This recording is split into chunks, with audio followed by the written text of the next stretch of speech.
Hello student, this is Shivani Chauhan. Welcome to Easy Path Education. आज हम बात करेंगे ऑल थ्योरीज ऑफ लर्निंग के बारे में, मतलब अधिगम के हर सिद्धांत के बारे में बात करेंगे जो आपके एग्जाम पॉइंट ऑफ व्यू से काफ़ी ज़्यादा इंपॉर्टेंट या फिर काफ़ी ज़्यादा आप बोल सकते हो कि नेसेसरी है ना, जो आपके एग्जाम्स में हर बार आप बात कर लो सी टेट की, एच टेट की बात कर लो या फिर कोई भी एस टेट की, बिहार के, यूपी के या हर राजस्थान के हर पेपर में या फिर यूजीसी नेट की ही बात कर लो, तो हर पेपर में आपसे लर्निंग थ्योरीज के बारे में क्वेश्चन ज़रूर आता है। तो हम इसको हिंदी और इंग्लिश दोनों मीडियम में पढ़ेंगे। सबसे मेन बात, तो हिंदी और इंग्लिश दोनों मीडियम के लिए सूटेबल वीडियो रहेगी ये।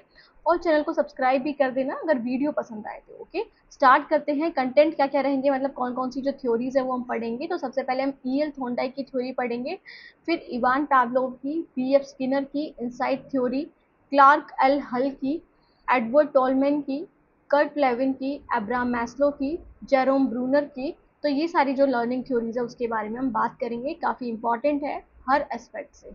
ओके, जो भी टीचिंग एग्जाम आप देते हो, आप चाहे यूजीसी नेट का देते हो या फिर एच टेट सी टेट कोई भी एग्जाम देते हो, उसके लिए काफ़ी ज़्यादा बेनिफिशियल है। हम हिंदी और इंग्लिश दोनों मीडियम में पढ़ेंगे। तो सबसे पहले स्टार्ट करते हैं ई एल थॉर्नडाइक से, that is trial and error theory. Okay, तो ये क्या है, इस थ्योरी के बारे में जानेंगे। सो स्टूडेंट, अच्छा आपको यहाँ पे विजिबल नहीं होगा, मैं एक बार वीडियो ऑफ कर देती हूँ फिर पढ़ते हैं। Okay, just a minute. So student, E L Thorndike trial and error learning theory. सो ये क्या है, ई एल थॉर्नडाइक की जो trial and error learning theory है, आप समझ ही गए होंगे, ये ई एल थॉर्नडाइक ने ही दी थी। ट्रायल एंड एरर थ्योरी, जिसको हम कनेक्शनिज्म भी बोलते हैं, ये एक्सप्लेन करती है learning as a process of forming stimulus response bond, कि आप स्टिमुलस रिस्पॉन्स बॉन्ड कैसे बनाते हो थ्रू रिपीटेड अटेम्प्ट्स। मतलब कोई भी चीज़ आप करते हो बार बार, उससे आप कैसे कनेक्ट करने लग जाते हो उस चीज़ को किसी और चीज़ से, है ना। री इन्फोर्समेंट, जैसे आप देखोगे, आप फॉर एग्जाम्पल आपके पापा आते हैं, हमेशा गेट खुलता है या फिर बाइक आती है, बाइक का आप हॉर्न सुनते ही या फिर बाइक की आवाज़ सुनते ही आप भाग जाते हो। तो वो क्या रीज़न होता है, आपको क्या सच में ज़रूरी थोड़ी है कि वो पापा ही आए हों, बट वो एक कनेक्शन बना लेते हो आप कि पापा आ गए, अब हमें गेट खोलना है ना, सिर्फ बाइक की आवाज़ से। सो री इन्फोर्समेंट, है ना, और एलिमिनेशन ऑफ एरर्स की, जिससे आप एलिमिनेट कर सको एरर्स को, मतलब बार बार चीज़ों को कर करके, है ना, जो भी एरर्स हैं उसको आप क्या कर सकते हो, हटा सकते हो और अपने आप को बढ़ावा भी दे सकते हो कुछ काम करने के लिए। So his theory include primary laws and secondary laws. तो इनकी थ्योरीज में दो तरह के लॉज इन्होंने बताए थे, दैट इज प्राइमरी लॉज, जिनको हम फंडामेंटल प्रिंसिपल्स बोलते हैं, और secondary laws that is supporting principles, इनके सपोर्टिंग प्रिंसिपल्स। ओके, देखो हिंदी में देखते हैं, एडवर्ड एल थॉर्नडाइक का परीक्षण और त्रुटि सिद्धांत, जिसे कनेक्शनवाद भी कहा जाता है, कनेक्टिविज्म भी कहा जाता है। सीखने को बार बार प्रयास, सदृढ़ीकरण और त्रुटियों के उन्मूलन के माध्यम से उत्तेजना और प्रक्रिया, दैट इज एस आर, है ना, स्टिमुलस रिस्पॉन्स, उत्तेजना और प्रतिक्रिया, सो बंधन बनाने की प्रक्रिया के रूप में समझाता है। सो ये उनके सिद्धांत में प्राथमिक नियम, जिसको मौलिक सिद्धांत बोलते हैं, द्वितीयक नियम, जिसे सहायक सिद्धांत बोलते हैं, वो शामिल हैं। ओके, पढ़ते हैं। तो अच्छा, ये दोबारा से रिपीट हो चुका है स्टूडेंट। इसके बाद हम देखते हैं कि कौन कौन से इनके लॉज थे। तो दो तरह के थे, प्राइमरी लॉज थे और सेकेंडरी लॉज थे। प्राइमरी लॉज जिसको फंडामेंटल प्रिंसिपल बोला जाता है, सेकेंडरी लॉज जिनको सपोर्टिंग प्रिंसिपल बोला जाता है। हिंदी में देखना, प्राथमिक कानून और द्वितीयक कानून।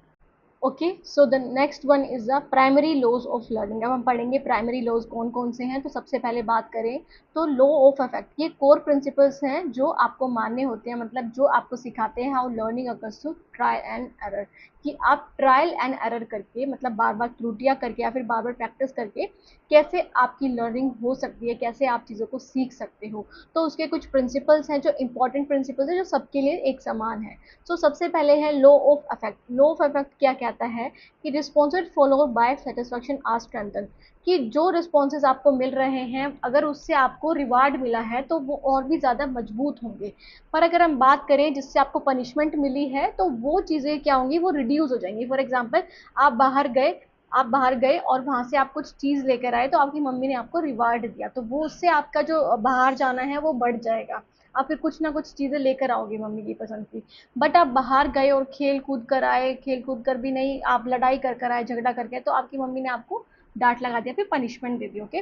तो उससे क्या होगा, आप बाहर जाना बंद कर दोगे, उससे वीकेंड हो जाएंगे कि अब आप डरोगे उस चीज को करने से। So successful action that lead to positive outcome are repeated, कि जिसका पॉजिटिव आउटकम निकलेगा वो रिपीटेड होंगे, वो बार बार होंगे, है ना, बार बार वो होंगे। बट अगर हम बात करें जिससे नेगेटिव आउटकम निकलेगा तो वो आप खत्म कर दोगे एक टाइम के बाद, कि जिससे आपको एक तरह से डांट पड़ेगी, पनिशमेंट मिलेगी आपको, या फिर आपको टीचर से डांट पड़ेगी, तो आप उसे खत्म कर दोगे, वो आप यूज नहीं करोगे।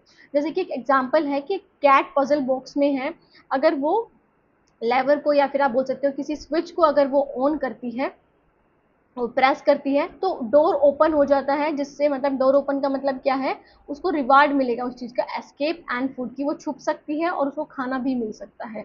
तो कैट उस एक्शन को बार बार करेगी।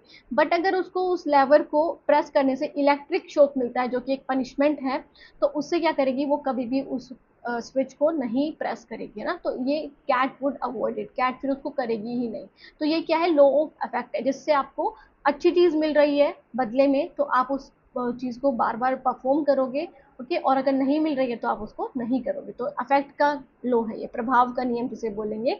संतुष्टि पुरस्कार के आने वाली प्रतिक्रिया मजबूत होती है, जबकि असुविधा दंड के बाद आने वाली प्रतिक्रिया कमजोर होती है। सकारात्मक परिणाम देने वाले सफल कार्यों को दोहराया जाता है, असफल कार्य जो नकारात्मक परिणाम की ओर ले जाते हैं उन्हें त्याग दिया जाता है। उदाहरण की तरफ अगर हम बात करें तो हमने देखा था कि एक बिल्ली एक लीवर को दबाती है या फिर एक स्विच को दबाती है, तो दरवाजा खुल जाता है, तो इसका मतलब वो बार बार उस एक्शन को करेगी, और नहीं उसको झटका लगता है, उसको इलेक्ट्रिक शॉक लगता है, तो वो उससे बचेगी। सो the next one is the law of exercise. Law of exercise that is use and reuse disuse, कि आप अगर किसी चीज को परफॉर्म करते रहोगे, बार बार आप एक्सरसाइज करोगे, उसकी रिविजन करोगे, इट मीन्स कि वो आगे बढ़ता रहेगा, वो आप भूलोगे नहीं। बट अगर आप उसको नहीं लागू करोगे अपने, दैट इज आप बोल सकते हो अपने रूल्स एंड रेगुलेशंस में नहीं अप्लाई करोगे ना, उसे खत्म कर दोगे, तो वो फिर आपको दिक्कत आएगी लर्निंग करने में। तो connection between stimuli and response are strengthen with practice, कि अगर आप उसको बार बार प्रैक्टिस करोगे, यूज करोगे, तो स्टिमुलाई और रिस्पॉन्स के बीच का कनेक्शन बढ़ेगा। बट अगर आप बोलोगे कि प्रैक्टिस नहीं करोगे, डिसयूज कर दोगे, तो मतलब वीकेंड हो जाएगा, अब आप चीज़ों को परफॉर्म नहीं कर सकते। जैसे आप बार बार नहीं करोगे कि आपकी जो मदर है, आपकी जो फादर है, वो आ रहे हैं, दैट इज आप बोल सकते हो बाइक पे, है ना, तो आप नहीं जा रहे हो, कभी नहीं जा रहे, तो उससे वो जो आपकी प्रैक्टिस कम हो जाएगी और वो उससे आप काम नहीं करोगे। So repetition help in learning but mere repetition without reward is ineffective, कि रिपीटिशन आपको लर्निंग करने में हेल्प तो करती है, आपको चीज़ें सिखाती है, बट सिर्फ रिपीटिशन हो उस चीज़ की, बिना किसी रिवार्ड के, बिना किसी आप बोल सकते हो कि कोई भी आपको चीज़ मिल जाए उससे, वो इनफेक्टिव होगी। थॉर्नडाइक लेटर मॉडिफाइड दिस, कि उन्होंने बाद में मॉडिफाई करा था इस चीज़ को, कि रिपीटिशन तो आप कर रहे हो बट साथ में आपको रिवार्ड मिलेगा, तो ही वो अफेक्टिव होगी, नहीं मिलेगा तो वो इनफेक्टिव होगी, है ना। सो एग्जाम्पल क्या है, student who practice math problem daily improve, but if practice has stopped the skills faded. एक स्टूडेंट है वो प्रैक्टिस करता है मैथ प्रॉब्लम्स को डेली, तो मतलब प्रैक्टिस करेगा तो वो उससे इम्प्रूव होगी, उसकी मैथ्स की प्रॉब्लम वो अच्छे से सॉल्व कर पाएगा। बट उसने प्रैक्टिस खत्म कर दी, नहीं करेगी, तो उसकी जो स्किल्स हैं, उसकी जो निपुणता है, वो खत्म हो जाएंगी, वो क्वेश्चन सोल्व नहीं कर पाएगा। Next is the C, law of readiness. तो लो ऑफ रेडीनेस क्या है, learning is most effective when the learner is physically mentally and emotionally prepared. कि लो ऑफ रेडीनेस का मतलब क्या है, कि जब आप तैयार हो, फॉर एग्जाम्पल आपकी एज तो है 7 ईयर्स और आपको पढ़ा रहे हैं डेमोक्रेसी के बारे में, आपको यूएन के प्रिंसिपल्स के बारे में बता रहे हैं, चेयरमैन के बारे में बता रहे हैं ना, तो आप रेडी ही नहीं हो उस चीज़ के लिए, तो आप कैसे करोगे। तो लर्निंग जब ज़्यादा इफेक्टिव होगी जब लर्नर जो है फिजिकली मेंटली और इमोशनली प्रिपेयर्ड होगा किसी काम को करने के लिए। If an organism is ready to perform an action, कि एक जो इंसान है, एक प्राणी है, अगर वो रेडी होगा किसी काम को करने के लिए, तो जो वो काम करेगा वो सेटिस्फाइंग होगा, मतलब वो अच्छा होगा, वो अच्छे से सीख पाएगा उसको। अगर उस पर फोर्स कर दिया जाए जब वो रेडी नहीं है, तो उससे फ्रस्ट्रेशन आएगी उस इंसान के अंदर, है ना। उससे उसका इमोशनली दैट इज आप बोल सकते हो डेवलपमेंट बहुत धीरे हो जाएगी, धीमी हो जाएगी, उसमें फ्रस्ट्रेशन आ जाएगी, वो चीज़ों को कर नहीं पाएगा ढंग से ना। So example, a child ready to read will enjoy learning letters but if pushed too early may resist, कि अगर बच्चा रेडी है कि वो पढ़ना चाहता है, तभी आप उसे पढ़ाओ, नहीं पढ़ना चाहता तो वो नहीं, आप उसको अगर आप रजिस्ट करोगे तो वो एक तरह से नेगेटिव की तरफ लेकर जाएगी, फ्रस्ट्रेशन की तरफ लेकर जाएगी, है ना। तो after that is the secondary laws. अब हम आ जाते हैं दूसरे जो सेकेंडरी लॉज थे, जो एडिशनल प्रिंसिपल्स है that influence the learning process, जो लर्निंग प्रोसेस को इन्फ्लुएंस करते हैं। जो मेन प्रिंसिपल्स थे वो कौन से थे? लॉ ऑफ अफेक्ट था, है ना, लॉ ऑफ अफेक्ट था, लॉ ऑफ रेडीनेस था, ओके, और लॉ ऑफ एक्सरसाइज था, मतलब डिसयूज और यूज, ओके। तो ये तीनों में हमने पढ़ लिया। हम आ जाते हैं सेकेंडरी लॉज पे। तो सबसे पहला है multiple responses, law of multiple responses, मतलब valid reaction. When faced with a problem the learner try multiple responses until finding the correct one. कि जब बच्चे, कोई भी बच्चा प्रॉब्लम में पड़ता है तो वो उसके डिफरेंट सॉल्यूशंस फाइंड आउट करता है। जब तक उसे ये नहीं पता होता कि रियल सॉल्यूशन क्या है उस चीज़ का, तो वो डिफरेंट सॉल्यूशंस के बारे में सोचता है उस चीज़ के लिए। फॉर एग्जांपल, अ रैट इन अ मेज tries different path before finding the exit. कि एक रैट है, वो किसी पिंजरे में बंद है, तो उससे पहले वो डिफरेंट पाथ को ढूंढेगा, कि ये देखेगा कि इसी छेद में से निकला जा सकता है कि नहीं निकला जा सकता, बिफोर फाइंडिंग द एग्जिट, है ना। तो उसके पास बहुत सारे सोल्यूशंस आएंगे उससे पहले। देखो, भूल भुलैया में फंसा चूहा बाहर निकलने से पहले विभिन्न रास्ते आजमाता है।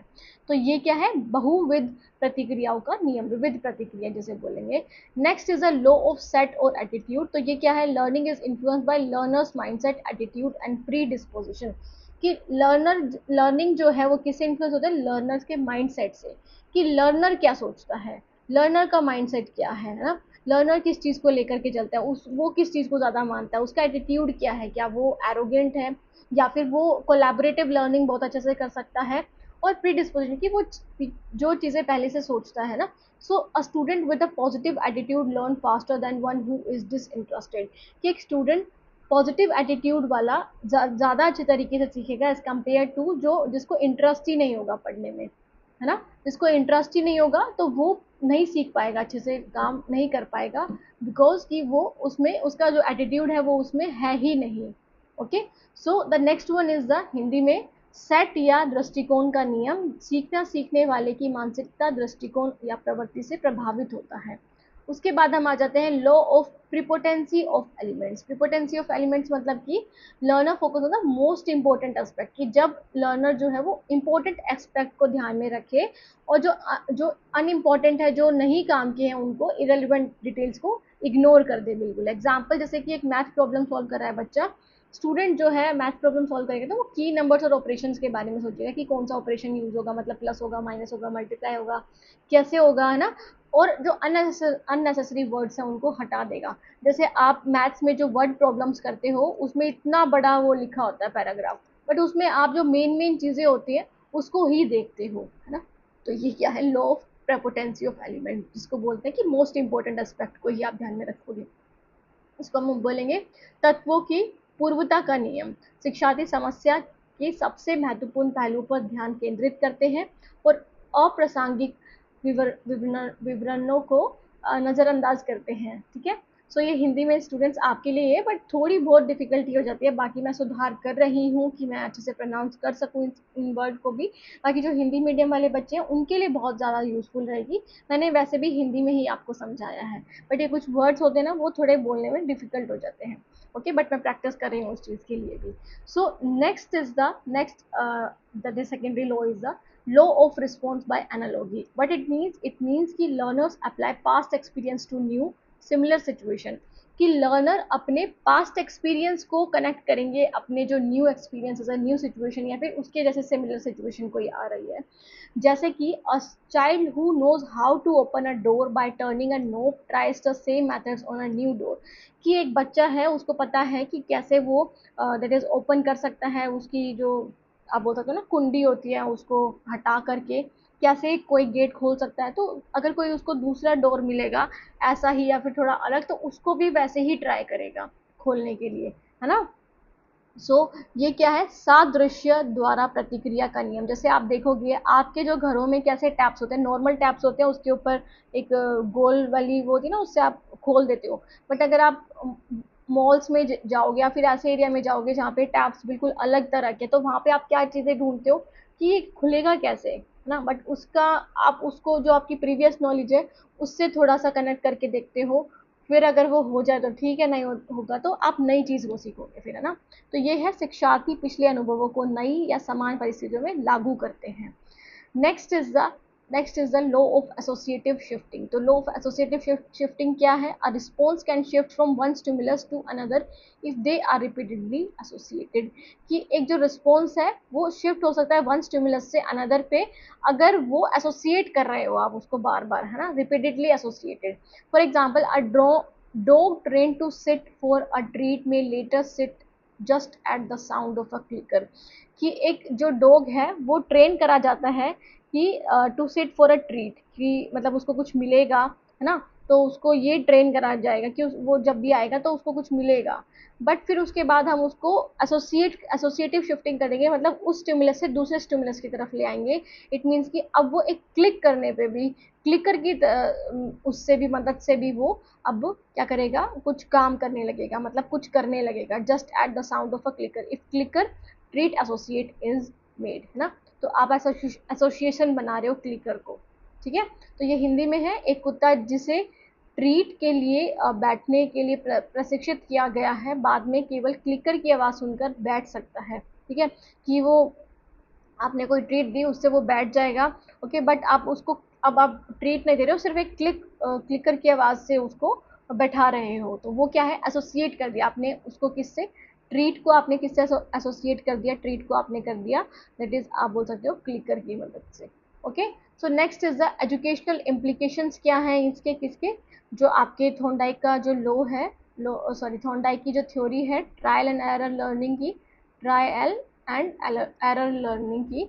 सो अगर हम बात करें तो एजुकेशन में कैसे यूज होती है, तो reward and re enforcement, that is low and low of effect, use praise grades और इंसेंटिव।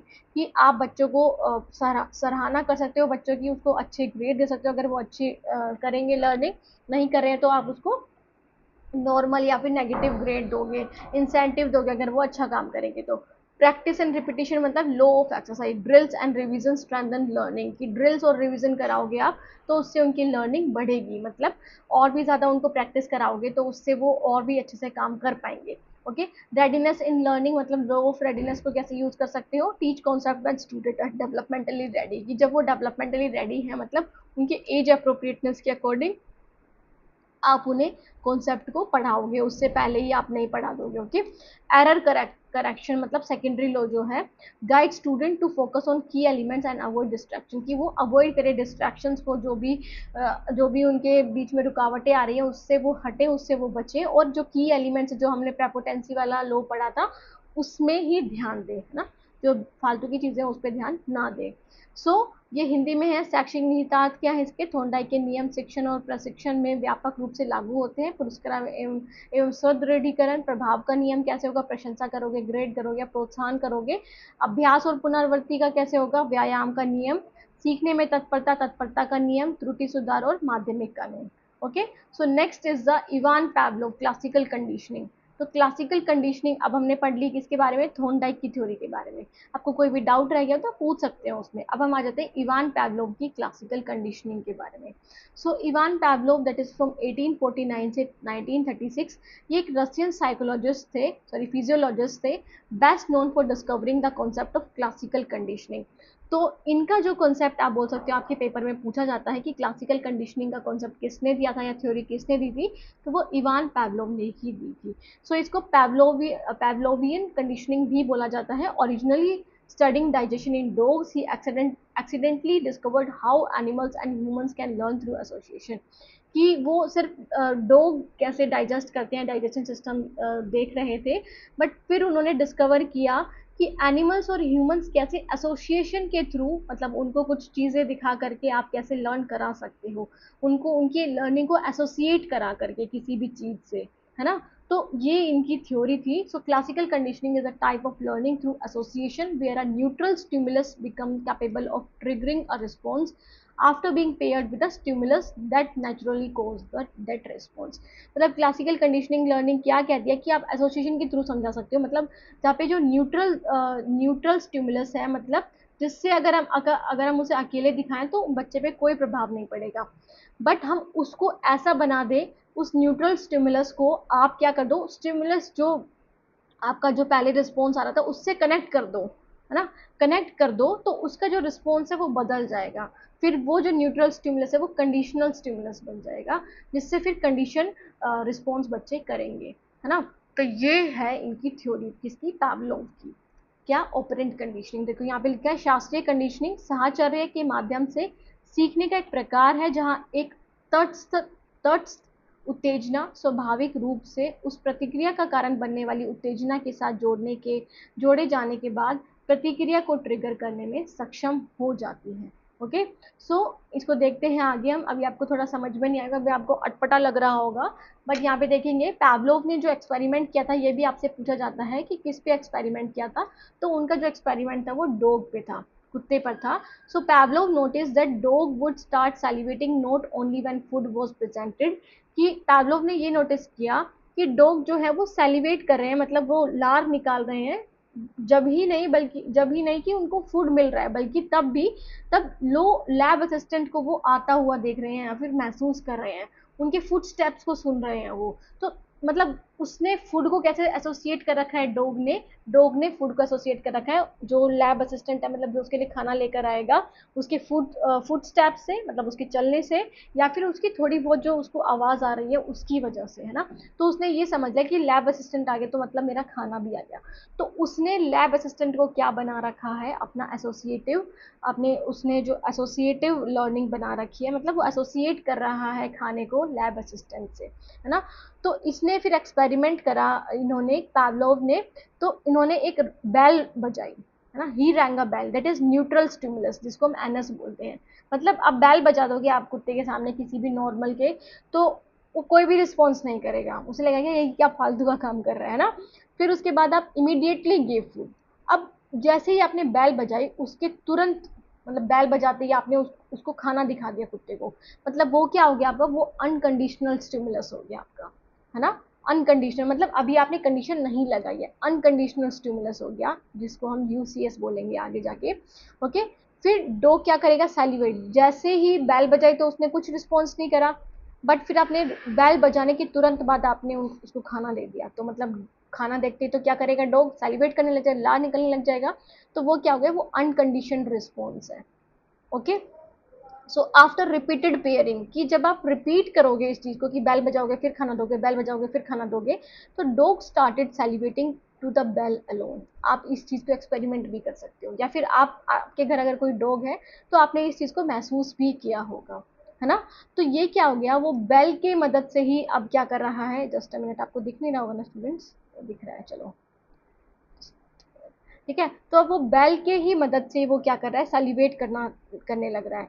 तो now the bell become a condition stimulus, तो अब वो कंडीशन स्टिमुलस बन गई, है ना। मतलब उसकी मदद से, बेल की मदद से अब जो डॉग है उसको लग रहा है कि खाना आएगा।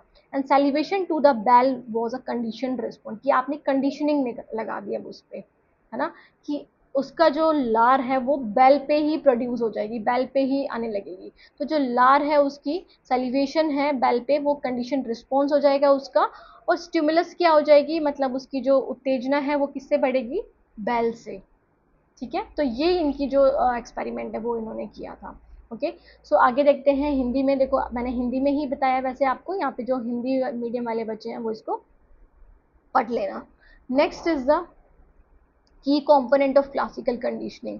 तो कंपोनेंट्स क्या हैं, तो सबसे पहले अनकंडीशन स्टिमुलस होता है, मतलब आप खाना देते हो कुत्ते को तो वो क्या करता है, सैलिवेट करता है। तो सैलिवेट करता है सिर्फ खाना दे करके, तो वो सैलिवेट करेगा तो वो उसका स्टिमुलस हो गया, सॉरी सैलिवेशन नहीं, फूड।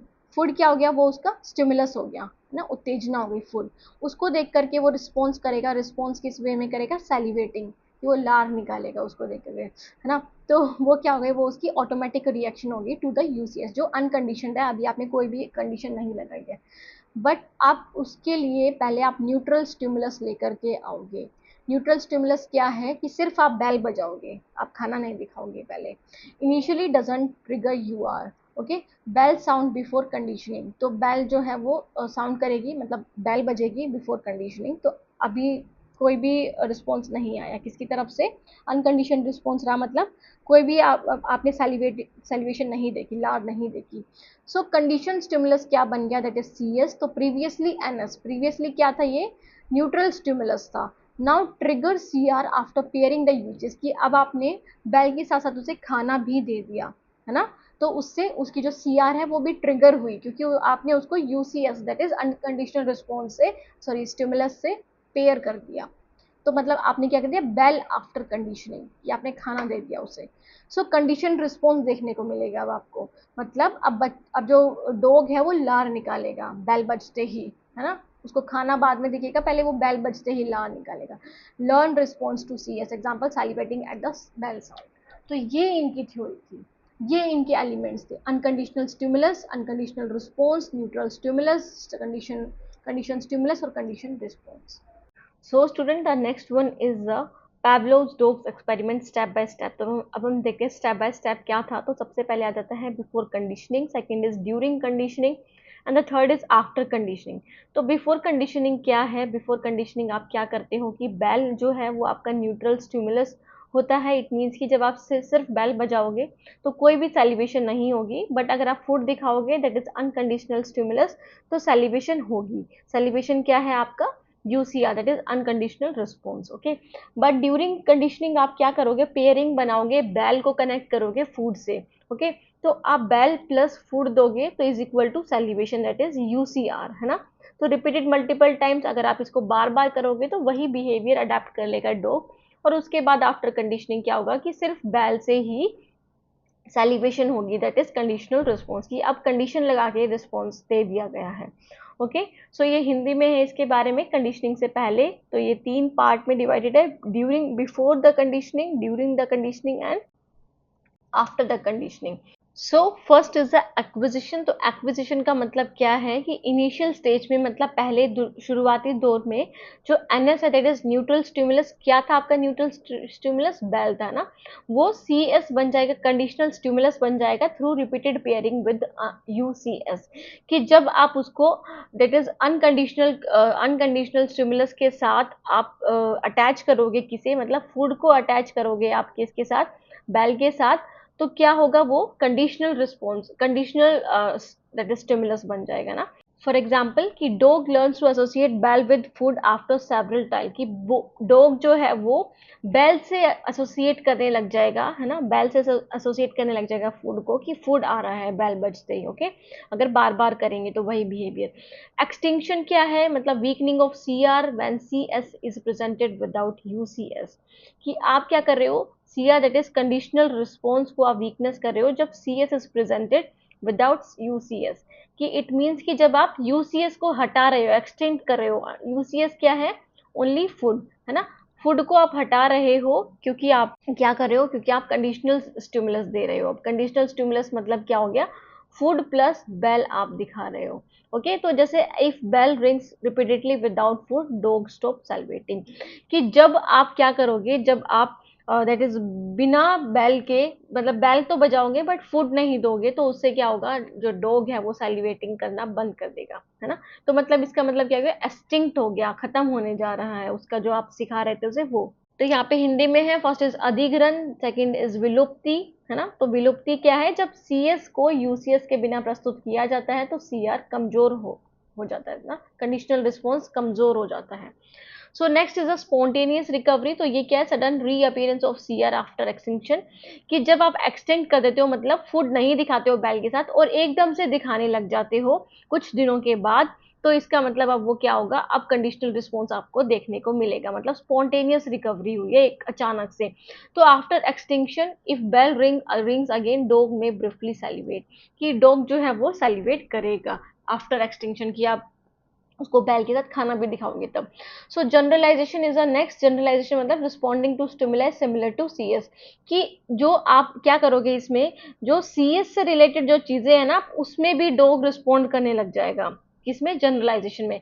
फॉर एग्जाम्पल आपने बेल एक कंडीशनल स्टिमुलस दिया था, न्यूट्रल स्टिमुलस दिया था, बट साथ में जो डॉग है आपने उसको ये नहीं सिखाया कि क्या डिफरेंस है बेल में, तो वो जो फोन की बेल है ना उस पे भी सलाइवा अपना देगा, है ना। और या फिर आप बोल सकते हो कि डोर बेल है या फिर फोन रिंग है, तो वो उसे लगेगी वो ट्रेनिंग बेल जैसी ही है, तो उसमें भी वो सलाइवा प्रोड्यूस करेगा, मतलब कंडीशनल रिस्पॉन्स प्रोड्यूस करेगा। तो वो जनरलाइजेशन हो गया। ओके, हिंदी में से सामान्यकरण बोलेंगे और सी इज अ स्वतः स्फूर्त पुनरुत्थान। ओके, उसके बाद हम आ जाते हैं नेक्स्ट पे, दैट इज डिस्क्रिमिनेशन। अब डिस्क्रिमिनेशन में आप क्या सिखाओगे कि जो कंडीशनल स्टिमुलस है वो कैसे डिफरेंशिएट करता है डिफरेंट स्टिमुलस से, है ना। So dog salivate only at a specific bell tone, की आप ये सिखा दोगे कि जो आपकी बेल है वो उसकी एक अलग ही आवाज है जिसपे आप क्या करोगे, जिसपे आप रिस्पोंड करोगे, नोट अदर्स, दूसरों पे नहीं। हायर ऑर्डर कंडीशनिंग, इसमें क्या है, using an existing C S as a new UCS to condition another NS. मतलब आप क्या कर रहे हो, एक एग्जिस्टिंग सी एस का यूज कर रहे हो एज अ न्यू यूसीएस, मतलब आप कंडीशनल स्टिमुलस का यूज कर रहे हो एक नए यूसीएस बनाने में, मतलब आप नया जो एनएस मतलब न्यूट्रल स्टिमुलस लाना चाहते हो। जैसे आप बेल को हटा करके कुछ और लाना चाहते हो, जैसे कि स्टेज 1 में आप क्या करोगे, बेल दिखाओगे, बेल बजाओगे तो सेलिब्रेशन होगा, फिर आप दिखा दोगे light, that is neutral stimulus. अब आप बेल को हटाने जा रहे हो, लाइट को लाना चाह रहे हो ना, तो लाइट प्लस बेल दिखा दोगे तो सेलिब्रेशन होगा। फिर लाइट ही सिर्फ क्या करेगी, सेलिब्रेशन करेगी, तो वो हायर ऑर्डर कंडीशनिंग हो गई। मतलब आप नई चीज को लेकर के आ रहे हो, नई चीज से आप रिप्रेजेंट करोगे अब उस चीज को। ओके, सो ये है भेदभाव। और दूसरा उच्च क्रम conditioning. Next is the educational implications, क्या है इसकी, तो सबसे पहले है बिहेवियर मैनेजमेंट में काम आता है, associating positive classroom behaviour with reward can री इन्फोर्स लर्निंग। कि जब आप क्या कर रहे हो, जब आप कुछ अच्छा करवाना चाहते हो बच्चों से, तो आप अगर उनको रिवार्ड दोगे, इट मीन्स कि उससे क्या होगा, उससे क्लासरूम लर्निंग अच्छी होगी और पॉजिटिव क्लासरूम बिहेवियर बनेगा आपका। ओके, फोबिया डेवलपमेंट, की जो डर होता है उसका भी डेवलपमेंट होता है भी इसकी वजह से। क्यों, क्योंकि it helps explain how fears are learn through negative association, की कैसे जो डर है वो डर आप कैसे सिखा सकते हो नेगेटिव एसोसिएशन से। जैसे यहाँ पे रिवार्ड दोगे तो इट मीन्स कि आप अच्छा काम करोगे, बट अगर आप पनिशमेंट दोगे तो बच्चे वो काम नहीं करेंगे, तो आपके अंदर वो डर बना रहेगा। Positive classroom environment, a supportive atmosphere can help associate learning with pleasure and comfort, की एक पॉजिटिव क्लासरूम एनवायरनमेंट होगा, सपोर्टिव क्लासरूम एनवायरनमेंट, तो उससे आप अच्छी चीजों को एसोसिएट करोगे, मतलब आप खुश रहोगे, आप कंफर्ट करोगे उसमें। Okay, habits and routines, teacher can condition student to follow rules और शेड्यूल्स यूजिंग क्यूज एंड री, कि बट टीचर्स क्या करेंगे, कंडीशन कर देंगे स्टूडेंट्स को कि उन्हें रूल्स और शेड्यूल्स फॉलो करने हैं, है ना, किस वजह से, कि वो री करेंगे, उन्हें पॉजिटिव या नेगेटिव तरीके से उन्हें समझाएंगे उन चीजों को। ओके, या फिर कुछ साइंस के थ्रू, साइन के थ्रू कुछ समझाएंगे, ओके, क्यूज के थ्रू समझाएंगी। सो ये हिंदी में है, शिक्षक संकेतों और प्रोत्साहनों का उपयोग करके छात्रों को नियमों या अनुसूचियों का पालन करने के लिए तैयार कर सकते हैं। तो ये इसके शैक्षिक निहितार्थ हैं। Next is a real life examples की बात करें, जैसे a child hear the school bell and feels excited, तो जो स्कूल बेल है वो कंडीशनल स्टिमुलस है और उससे उसका कंडीशन रिस्पॉन्स क्या हो गया, वो एक्साइटेड फील करेगा। इट मीन्स कि वो क्या है, उसका प्ले टाइम है ना, उसका खेलने का टाइम है। अ स्टूडेंट फील एंग्जियस, की वो बहुत ज़्यादा एंग्जियस स्ट्रेस फील कर रहा है, because one entering the exam hall, है ना, जब वो एग्जाम हॉल में आता है, क्योंकि उसने पहले उसका जो पास्ट स्ट्रेसफुल एग्जाम एक्सपीरियंस की वजह से, दैट इज अनकंडीशनल स्टिमुलस की वजह से। ओके, सो ये हिंदी में इसके बारे में एग्जाम्पल ही है, स्टूडेंट्स को पढ़ लेना। Next is a B F Skinner operant conditioning. तो अभी हमने पढ़ा क्लासिकल कंडीशनिंग के बारे में, अब हम पढ़ेंगे बी एफ स्किनर की ऑपरेंट कंडीशनिंग के बारे में। ओके, सो बी एफ स्किनर एक अमेरिकन साइकोलॉजिस्ट थे और बिहेवियरिस्ट भी थे। इन्होंने डेवलप की थी ऑपरेंट कंडीशनिंग की थ्योरी।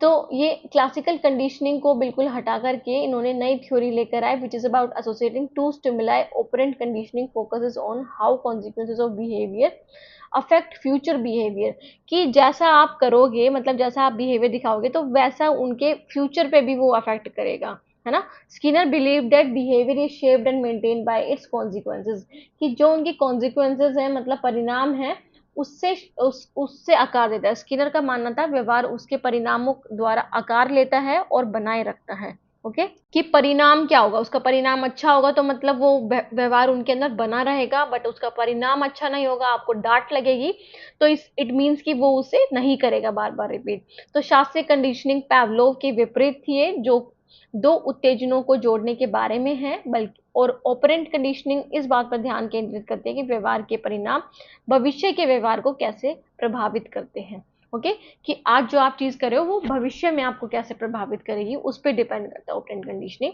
तो बेसिक कॉन्सेप्ट क्या है, it is a method of learning that occurs through rewards and punishment for behaviour. कि आपको कोई भी बिहेवियर सिखाना है उसके लिए आप दो चीजें कर सकते हो, या तो रिवार्ड दे सकते हो या फिर पनिश कर सकते हो। ओके, रिवार्ड दे सकते हो, पनिश कर सकते हो। इट इन्वॉल्व स्ट्रेंथनिंग और weakening voluntary behaviour based on their consequences, कि उनके परिणामों के बेसिस पे वो या तो उसे क्या करेंगे, स्ट्रेंथन करेंगे, मतलब मजबूत करेंगे उनके बिहेवियर को, या फिर उनके बिहेवियर को स्लो डाउन करेंगे। सो ये हिंदी में इसके इसमें परिणामों के आधार पर स्वैच्छिक व्यवहारों को मजबूत या कमजोर करना शामिल है। ओके, सो की टर्म्स क्या है, ओपरेंट। ओपरेंट क्या होता है, operant is a voluntary behaviour that operates on the environment to produce consequences।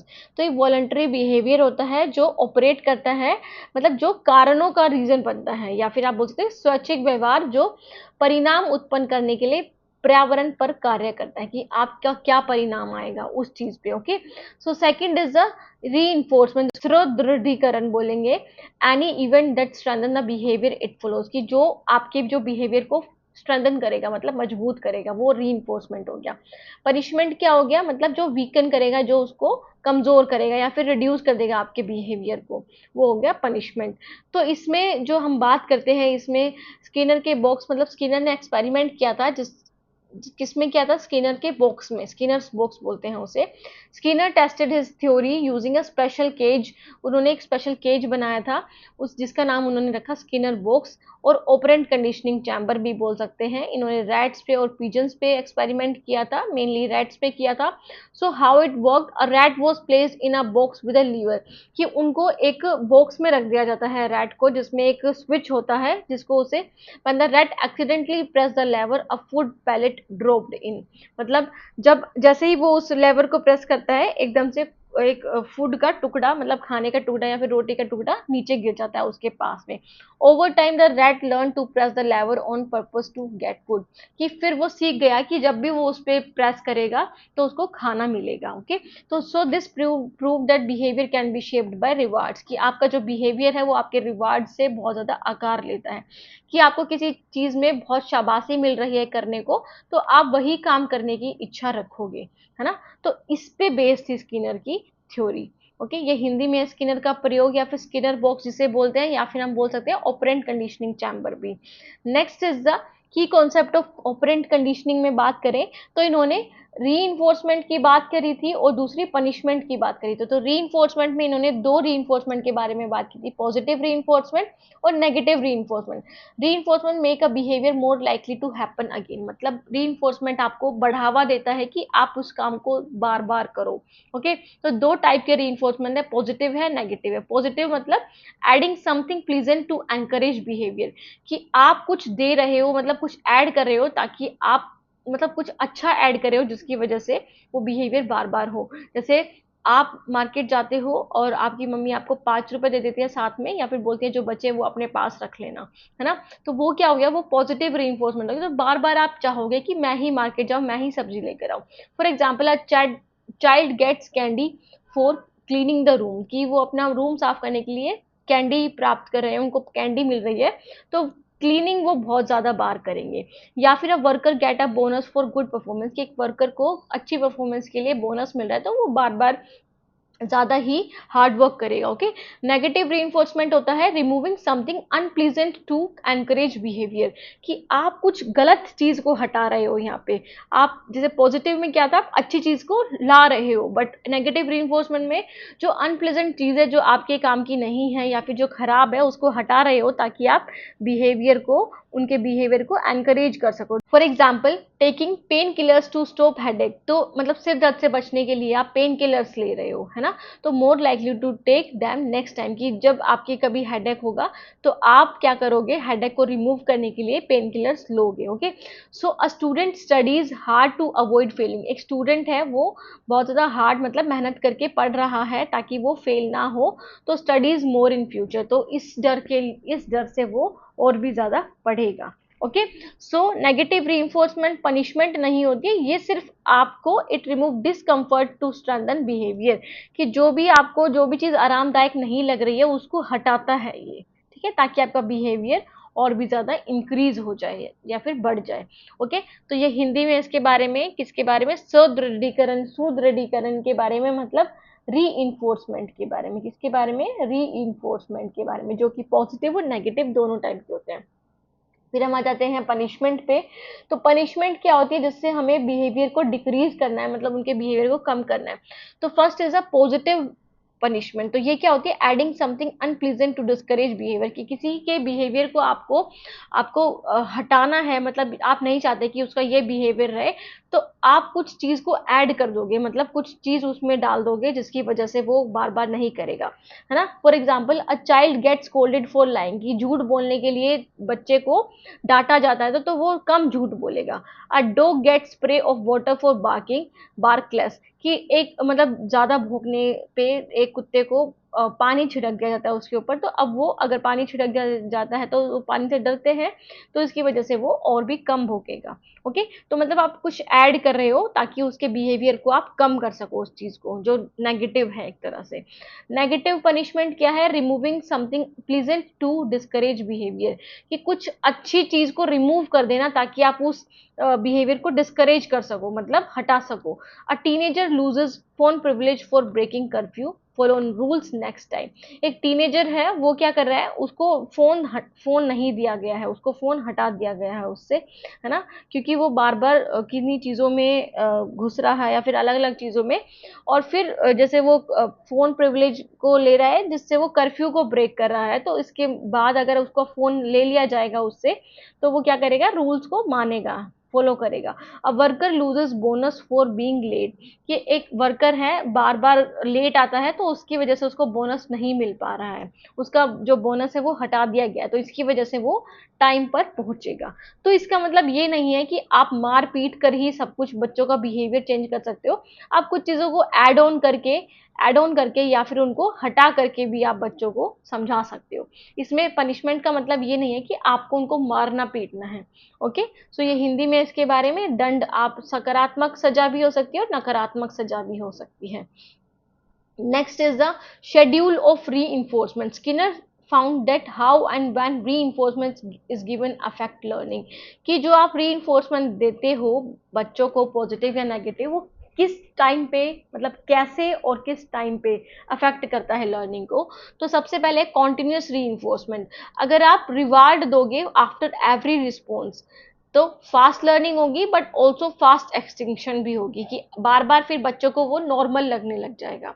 शुरू में तो वो लर्निंग अच्छी करेंगे, बट बाद में वो खत्म भी होती जाएगी। ओके, पार्शियल और इंटरमिटेंट दैट इज रीइंफोर्समेंट होगा, जिसमें फिक्स्ड रेशियो, मतलब after set of number of responses, example reward after every 5 times, कि जब आप कोई चीज 5 बार करोगे उसके बाद आपको एक बार रिवार्ड मिलेगा। तो ये फिक्स्ड रेशियो रख दिया आपने।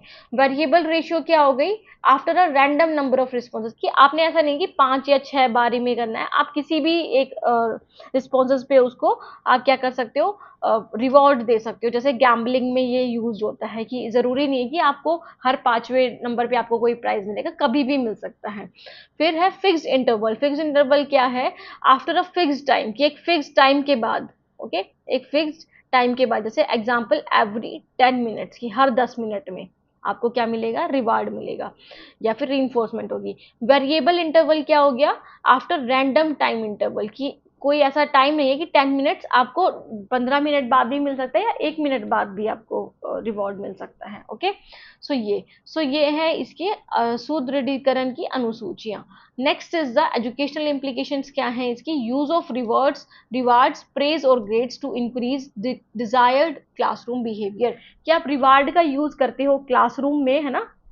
आप देखते हो, आपने खुद ने भी लिए होंगे अपने स्कूल्स में रिवॉर्ड्स, जो ट्रॉफीज हैं, या फिर आपको चॉकलेट मिली होंगी किसी अच्छे काम के लिए। तो वो सब इसलिए होती है ताकि आप अपना क्लासरूम बिहेवियर को और भी ज्यादा बढ़ाओ, जो चाहते हैं लोग, जो आपसे टीचर चाहते हैं। शेपिंग बिहेवियर, आपके बिहेवियर को आकार देता है। री enforce small steps towards the desired behaviour, कि आप जब कोई काम करते हो, कोई अच्छा काम करते हो, तो उसके लिए आपको री इन्फोर्स करा जाता है कि आप दोबारा से उसे आगे भी इन फ्यूचर करें। इमीडिएट फीडबैक मिलता है, हेल्प इन इफेक्टिव लर्निंग, जिससे आप लर्निंग अच्छी कर सकते हो, है ना।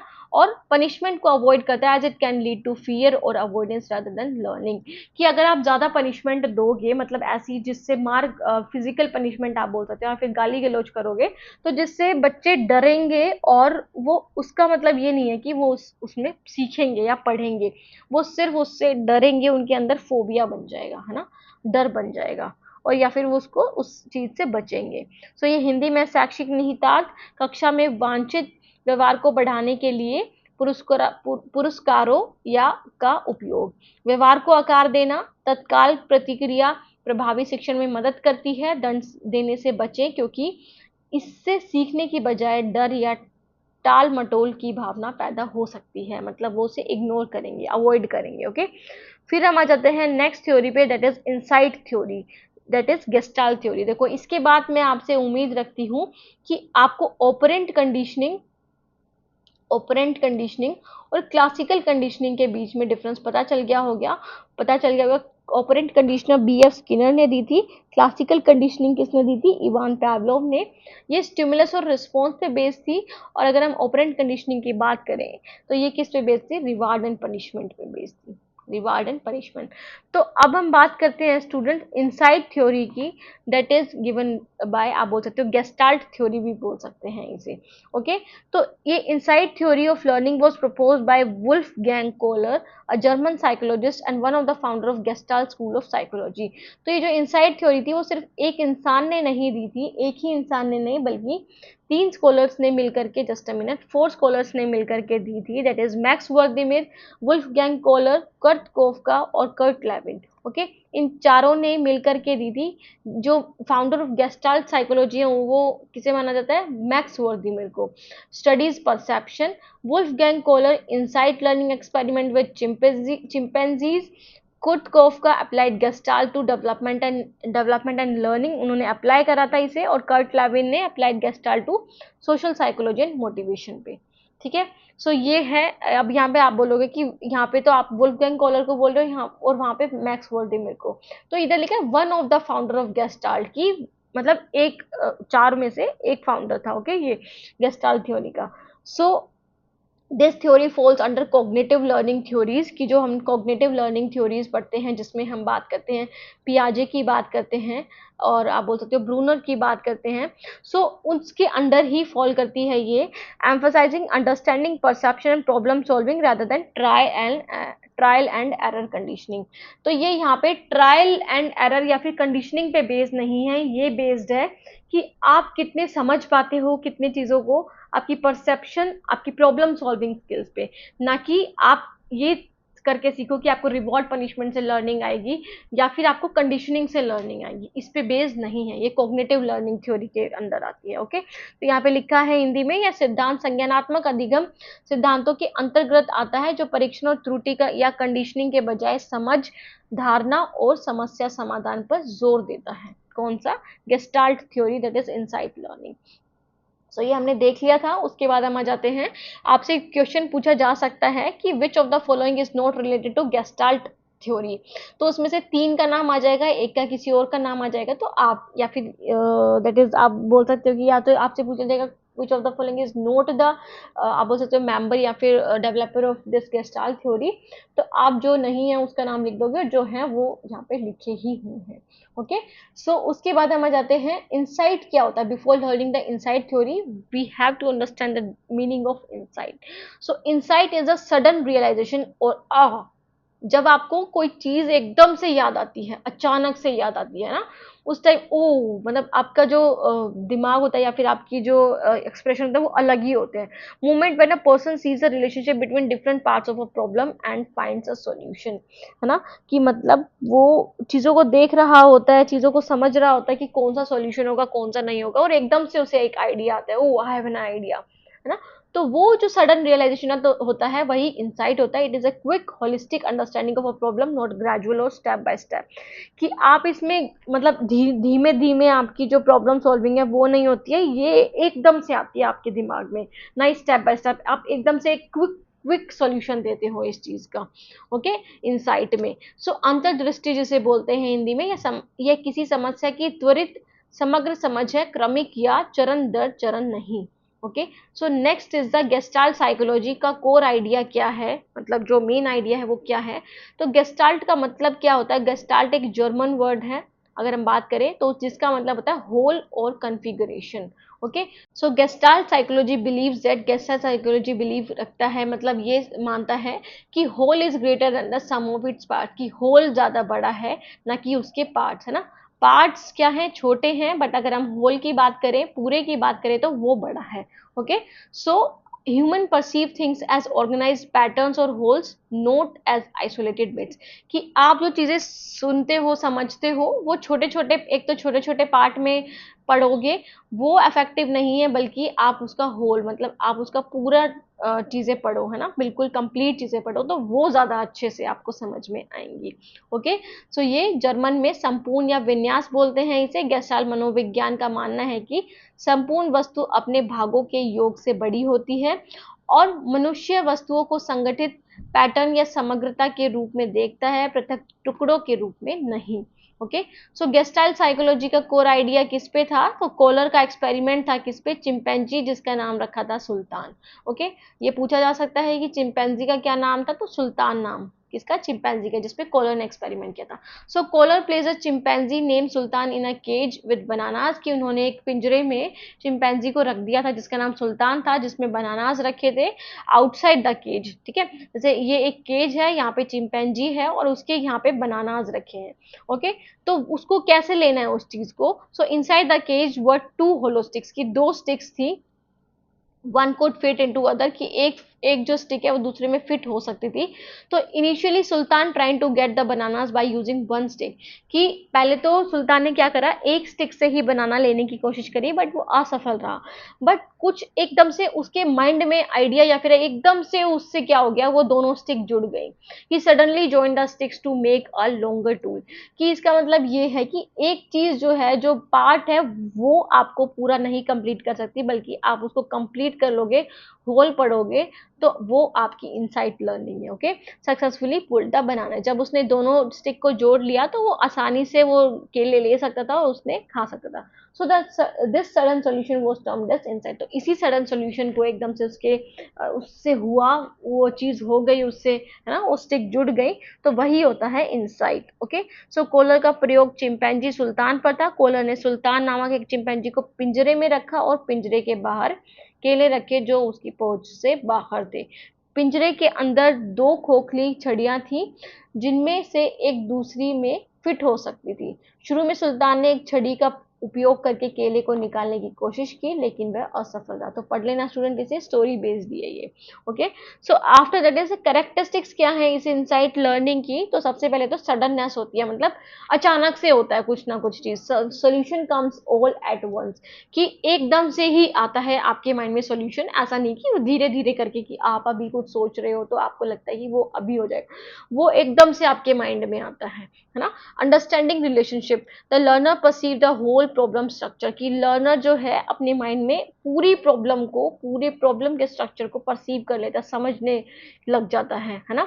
So no trial and error, की ट्रायल एंड एरर नहीं होता जहाँ पे आपको त्रुटियां करके या फिर आप प्रैक्टिस करके चीजों को समझते हो, बल्कि यहाँ पे आप क्या करते हो, यहाँ पे आपको एकदम से वो चीजें ध्यान में आती है। Insight doesn't depend on repeated failures like Thorndike theory, जो थॉर्नडाइक की थ्योरी थी ट्रायल एंड एरर की, उस पर ये बिलीव नहीं करते थे, बोलते थे कि आपका जो भी चीज आप जो सीखते हो वो एक अचानक से आपके माइंड में आता है। Reorganisation of perception, the problem is seen from a new perspective, कि यहाँ पे क्या होता है कि आपकी जो प्रॉब्लम है वो एक नए पर्सपेक्टिव, नए जरिए, नए नजरिए की तरफ से देखी जाती है।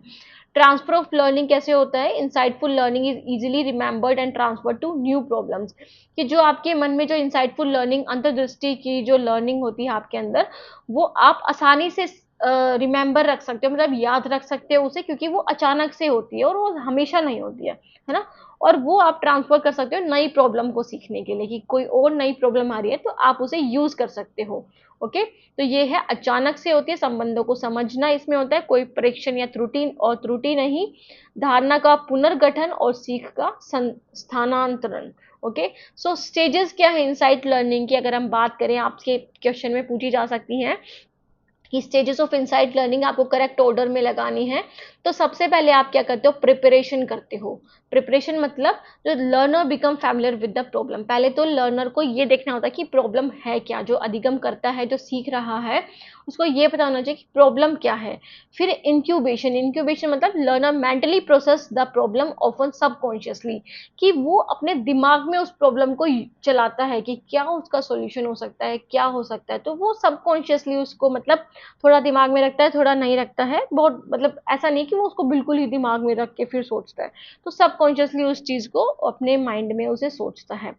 फिर आ जाता है इल्यूमिनेशन, मतलब इनसाइट, दैट इज अंतर्दृष्टि, फिर उसके मन में एकदम से कोई सोल्यूशन आता है, yes I have an idea, है ना, तो sudden realisation of the solution occur, कि आपको पता चलता है कि ये सोल्यूशन, ये इस प्रॉब्लम का सोल्यूशन हो सकता है अचानक से। आपने कोई ये नहीं देखा कि ये हो सकता है, कि ये हो सकता है, कि आपने बहुत सारे सॉल्यूशंस नहीं बनाए, आपके मन में एक ही सॉल्यूशन आया और वो भी अचानक से, तो वही इंसाइट है। फिर वेरिफिकेशन, फिर आप वेरीफाई करते हो, मतलब सॉल्यूशन को टेस्ट करते हो और कंफर्म करते हो कि यस यही एक बेटर या बेस्ट सॉल्यूशन है जो चीज आपने करी है। ओके, सो ये है हिंदी में अंतर्दृष्टि सीखने के चरण। तैयारी, फिर इंक्यूबेशन, फिर अंतर्दृष्टि, फिर सत्यापन। तैयारी मतलब पहले आप प्रिपरेशन करते हो, फिर इंक्यूबेशन होता है ना, इंक्यूबेशन होता है, फिर आप क्या करते हो, नेक्स्ट इज द इंसाइट, और फिर उसके बाद आप वेरीफाई करते हो। तो ये एक प्रॉपर स्टेप है, प्रॉपर स्टेप है आप इनसाइड थ्योरी को समझने के लिए, ये आपके पेपर में पूछा जा सकता है। ओके, सो एजुकेशनल इम्प्लीकेशंस क्या है इसकी, तो ये अंडरस्टैंडिंग को एनकरेज करता है, ना कि रोट मेमोराइजेशन को। मतलब आप यहाँ पर समझ करके कोई प्रॉब्लम का सॉल्यूशन कर रहे हो, क्योंकि आप वेरीफाई करते हो उसमें, ये नहीं कि आपने बस, आपको किसी ने सिखा दिया और आपने सीख लिया, रट्टाबाजी नहीं करी है यहाँ पे आपने। ओके, प्रॉब्लम सॉल्विंग एक्टिविटीज को यूज करते हैं ताकि क्रिटिकल थिंकिंग डेवलप हो सके। मतलब यहाँ पे क्या होता है, प्रॉब्लम सॉल्विंग एक्टिविटीज को आप यूज करते हो, आपको सिखाई जाती हैं, क्योंकि आपको ऐसी एक्टिविटीज दी जाती है माइंड में कि जिसको आप अप्लाई करके देख सको, जिससे आपकी आलोचनात्मक चिंतन बढ़ता है ना, प्रॉब्लम सॉल्विंग स्किल्स आपकी बढ़ती हैं। होलिस्टिक लर्निंग एक्सपीरियंसेस प्रोवाइड होता है, क्योंकि student see the whole picture, जहाँ पे स्टूडेंट को मतलब हर एस्पेक्ट के बारे में पता होना चाहिए, हर एस्पेक्ट के बारे में पता होता है। ओके, विजुअल एड्स का यूज करते हैं, मतलब जो चीजें दिखती हैं आपको, जैसे इमेजेस का या डायग्राम्स का, to help learner perceive relationship, ताकि वो रिलेशन बना सके एक दूसरे के बीच में, एक दूसरे को कनेक्ट करके देख सके आपके प्रॉब्लम को। Okay, avoid too much fragmentation of knowledge, की फ्रैगमेंटेशन नहीं होता नॉलेज का, इट मीन्स कि ज्ञान के अत्याधिक विखंडन से बचे, किसमें, आपके इनसाइट लर्निंग में। Okay, so after that is, ये हो गया हमारा insight theory, that is given, that is the gestalt theory जिसे बोलते हैं, इसमें 4 फिलोसोफर्स थे। ओके, उसके बाद हम आ जाते हैं क्लार्क एल हल की theory, that is drive reduction theory. तो ये भी काफी इंपॉर्टेंट थ्योरी है, ड्राइव रिडक्शन थ्योरी, इससे भी क्वेश्चन पूछे जाते हैं आपके सीटेट में भी, एचटेट में भी, आप अगर यूजीसी नेट की बात करो तो उसमें भी। ओके, तो देखते हैं इसके बारे में कि क्लार्क हल ने क्या थ्योरी दी थी इसके ऊपर। तो फर्स्ट इंट्रोडक्शन देखते हैं। क्लार्क लियोनार्ड हल 1884 से 1952 एक अमेरिकन साइकोलॉजिस्ट था, who propose the drive reduction theory of learning and motivation. तो इन्होंने क्या किया था, इन्होंने ड्राइव रिडक्शन थ्योरी दी थी लर्निंग की, हम जो चीज सीखते हैं या हम जिस चीज से प्रेरित होते हैं वो ड्राइव रिडक्शन थ्योरी होती है। So this theory is rooted in behaviourism, तो ये बिहेवियरिज्म से ही रिलेटेड है। Attempt to explain how learning occurs based on biological drives and the reduction, कि कैसे आपकी लर्निंग जो है वो बायोलॉजिकल ड्राइव पे बेस्ड होती है, मतलब जो आप चीजें सोचते हो कि मुझे ये चीज चाहिए, आपकी जो नीड्स होती हैं उस पे बेस्ड होती है ना। So Hull's theory combines ideas from, कि जो हल की जो थ्योरी थी उसने जो बिहेवियरिज्म था उससे कंबाइन करे अपने आइडियाज। तो फर्स्ट इज क्लासिकल कंडीशनिंग से भी, ऑपरेंट कंडीशनिंग से भी, और साइंटिफिक लॉज एंड इक्वेशन से भी ही यूज्ड मैथमेटिकल मॉडल्स, मतलब उसने मैथमेटिकल मॉडल, मतलब कुछ फॉर्मूलाज भी दिए थे इसको एक्सप्लेन करने के लिए। तो ये हिंदी में स्टूडेंट इसके बारे में, हिंदी मीडियम वाले बच्चे से पढ़ लेना। फिर हम आ जाते हैं ड्राइव रिडक्शन थ्योरी के पीछे क्या कॉन्सेप्ट था। तो it state that behaviour is motivated by the biological needs that create drive, कि आपके मन में वो ड्राइव पैदा करते हैं, मतलब आपके मन में क्या होगी, आवश्यकताओं से प्रेरित होती है, आपकी व्यवहार जैविक आवश्यकताओं से प्रेरित होता है, जो ड्राइव का निर्माण करते हैं, और इन ड्राइवों के में कमी ही व्यवहार को सुदृढ़ बनाती है, कि जो ड्राइव्स है, मतलब आपकी नीड्स है, उसको क्या करती है, आपकी जो बायोलॉजिकल नीड्स है वो क्रिएट करती है, and the reduction of these drive is what reinforce behaviour. कि जब आप इन ड्राइव्स को, मतलब जो आपकी ये जो नीड्स हैं, है ना, नीड्स है जो आप बोलते हो कि मुझे ये करना है, ऐसे करना है, ये करना है, वो करना है, ये चाहिए, ये चाहिए, सो वो कैसे आपके बिहेवियर को रीइंफोर्स करते हैं, कैसे आप इन ड्राइव्स को रिडक्शन करते हो, मतलब उनको कैसे कम करते हो अपनी लाइफ में। तो ड्राइव रिडक्शन थ्योरी वही चीज सिखाती है आपको। ओके, सो की टर्म्स क्या है इसमें। सबसे पहले आ जाता है ड्राइव। तो ड्राइव का मतलब क्या है, इंटरनल स्टेट ऑफ टेंशन और arousal caused by unmet biological need, example hunger और थर्स्ट। तो ड्राइव क्या है, मतलब जैसे आपको प्यास लग रही है, भूख लग रही है ना, आपको पैसा चाहिए, आपके पास पैसा नहीं है, आप गरीब हो, ये आपकी क्या हो गई, ये आपकी इंटरनल स्टेट ऑफ टेंशन हो गई, है ना, कि मतलब वो इंटरनली आपको दैट इज इन्फ्लुएंस करे नेगेटिवली। ओके, जिससे आपकी जो बायोलॉजिकल नीड्स है वो नहीं हो पा रही हैं सही। तो नीड क्या है, नीड आपकी बायोलॉजिकल रिक्वायरमेंट्स होती हैं, लाइक फूड और वाटर, कि आपको हंगर के लिए, आपको जो भूख लग रही है ना, उसके लिए आपको खाना चाहिए, वो बायोलॉजिकल रिक्वायरमेंट है आपकी। पानी चाहिए आपको, क्योंकि आपको प्यास लग रही है। ड्राइव रिडक्शन क्या होता है, when the need is satisfied the drive is reduce, कि जब आपकी नीड्स जो हैं वो सेटिस्फाई हो जाती हैं तो ड्राइव ऑटोमेटिकली रिड्यूस हो जाती है, एंड दिस फील्स रिवॉर्डिंग। फिर आपको लगता है कि आपको आपकी सारी इच्छाएं आपकी पूर्ति हो गई, है ना। सो री क्या होता है, the act that reduce the drive is learned and repeated. कि री क्या होता है, जो एक्ट जिससे आपकी जो ड्राइव है वो रिड्यूस हुई है ना, वो इज लर्न, वो सिखाया जाता है और वो रिपीट होता है, वो रिपीट होता है। सो हैबिट क्या होती है, a learner behaviour that occurs regularly because it reduces a drive. कि एक लर्न बिहेवियर जो है वो रेगुलरली होता है, क्योंकि वो आपकी ड्राइव को कम करता है, तो वो आपकी हैबिट बन जाता है। ओके, तो आपकी जो नीड है, जो ड्राइव रिडक्शन है, वो क्या है, जब आपकी नीड सेटिस्फाई हो जाती है तो ड्राइव ऑटोमेटिकली रिड्यूस हो जाते हैं। Next is the process of learning according to Hull के अकॉर्डिंग कैसे आप चीज़ों को याद रखते हो, अधिगम करते हो, सीखते हो। तो सबसे पहले आ जाता है नीड। नीड क्या है, अ बायोलॉजिकल डेफिशिएट अकर, कि जो आपके अंदर जो बायोलॉजिकल चीज़ आपके अंदर से होती है, जैसे लैक ऑफ फूड, कि आपके पास खाना नहीं है, तो खाना नहीं की वजह से आपको क्या लगेगी, भूख लगेगी, हंगर। तो जिससे जो नीड है आपकी, जिससे आपको आपकी ड्राइव बनती है, जो आप हंगर बोलते हो। फिर आ जाता है behaviour. Next step is the behaviour. तो organism engage in behaviour to satisfy the drive, कि वो किसी बिहेवियर में एंगेज हो जाता है। जैसे उसे भूख लग रही है, उसको खाना चाहिए, तो उसे भूख लग रही है तो वो खाना ढूंढेगा, तो वो उसका बिहेवियर हो गया। ओके, वो उसका व्यवहार हो गया। तो जब वो ढूंढेगा और उसे मिल जाएगा, है ना, मिल जाएगा, तो उसकी जो ड्राइव है वो रिड्यूस हो जाएगी, जो उसकी ड्राइव है वो रिड्यूस हो जाएगी। Example, the organism eat food, कि उसने खाना खा लिया, उसका गोल अचीव हो गया। सो रीइंफोर्समेंट क्या है, the behaviour that lead to drive reduction is strengthen and is likely to be repeated in the future. कि जब भी अब आपको भूख लगेगी तो आप क्या करोगे, जब भी आपके पास खाना नहीं होगा तो आपको भूख लगेगी, और भूख लगने के लिए आप क्या करोगे, खाना खाने के लिए ढूंढोगे, मतलब कहाँ पे आपको खाना मिलेगा, सर्च फॉर फूड करोगे, फिर आप खाना खा लोगे, तो फिर से आपकी जो वो नीड है, वो आपकी जो ड्राइव है वो खत्म हो जाएगी, वो कम हो जाएगी, तो आप उसको री करोगे, है ना। सुदृढ़ीकरण करोगे उस चीज का।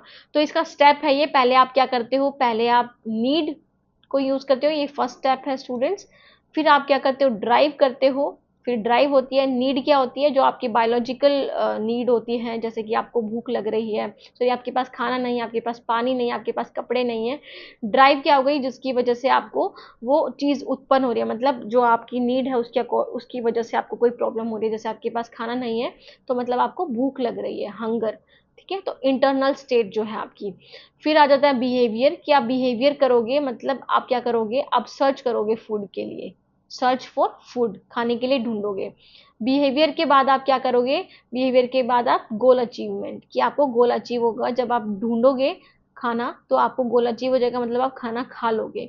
और फिर उस चीज को दोबारा दोबारा आप कम करने के लिए, उस ड्राइव को, तो आप बार बार खाना ढूंढोगे और फिर खाओगे, तो आपकी जो ड्राइव है वो रिड्यूस हो जाएगी, रिडक्शन हो जाएगा उसमें। तो फॉर्मूला बाय हल क्या है, Hull even developed a mathematical formula for the behaviour.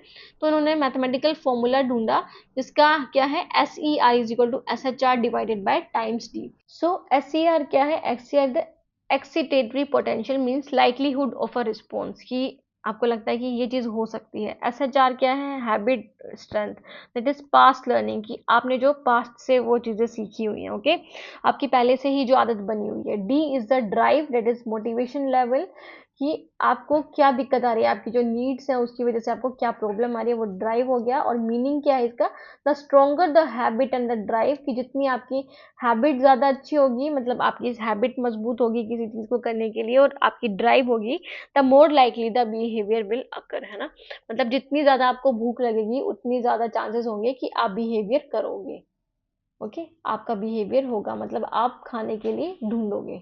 तो इसका मतलब यही है कि जितनी ज़्यादा आपकी हैबिट होगी, जितनी ज़्यादा आपकी हैबिट और आपकी ड्राइव होगी, उतने ही ज़्यादा आप ड्राइव करोगे, या फिर आप सॉरी बिहेवियर करोगे, ओके, आपका बिहेवियर होगा, व्यवहार करोगे।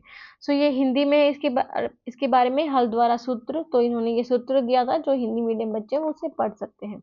सो नेक्स्ट इज द एग्जाम्पल। तो एग्जाम्पल क्या है? A hungry rat, that is drive ratio hunger, is placed in a maze, it find food, drive is reduce, कि एक हंग्री रैट है जिसके पास खाना नहीं है, ड्राइव उसकी क्या है? हंगर है। तो ड्राइव कैसे रिड्यूस होगी? जब उसको खाना मिल जाएगा। तो मतलब क्या हो गया? उसको खाना मिल गया तो उसकी ड्राइव रिड्यूस हो गई। Over repeated trials the rat learns the part two food quickly, तो जब आप रिपीटेड ट्रायल करोगे, आप उसका मतलब बार बार देखोगे कि वो खाने के लिए जाएगा, उसको भूख लगेगी, तो वो जल्दी जल्दी अपना जो खाने का जो रास्ता है वो ढूंढ लेगा, because the behaviour running the मेज गेट री enforce by the reduction of hunger, क्योंकि उसे पता है कि जो जब वो जाएगा खाना ढूंढने के लिए, वो भागेगा तभी उसको खाना मिलेगा। तो जब भी वो बिहेवियर करेगा तभी उसको क्या मिलेगा? उसे खाना मिलेगा। तो इसी चीज पे बेस्ड है ड्राइव रिडक्शन थ्योरी। सो एक भूखे चूहे, दैट इज ड्राइव क्या है? उसकी भूख है, को भूल भुलैया में रखा जाता है, वह भोजन पाता है, उसकी ड्राइव कम हो जाती है। तो बार बार के प्रयासों से चूहा भोजन तक का रास्ता शीघ्रता से सीख जाता है, क्योंकि भूख कम होने से उसका व्यवहार भूल भुलैया में दौड़ना मजबूत हो जाता है ना।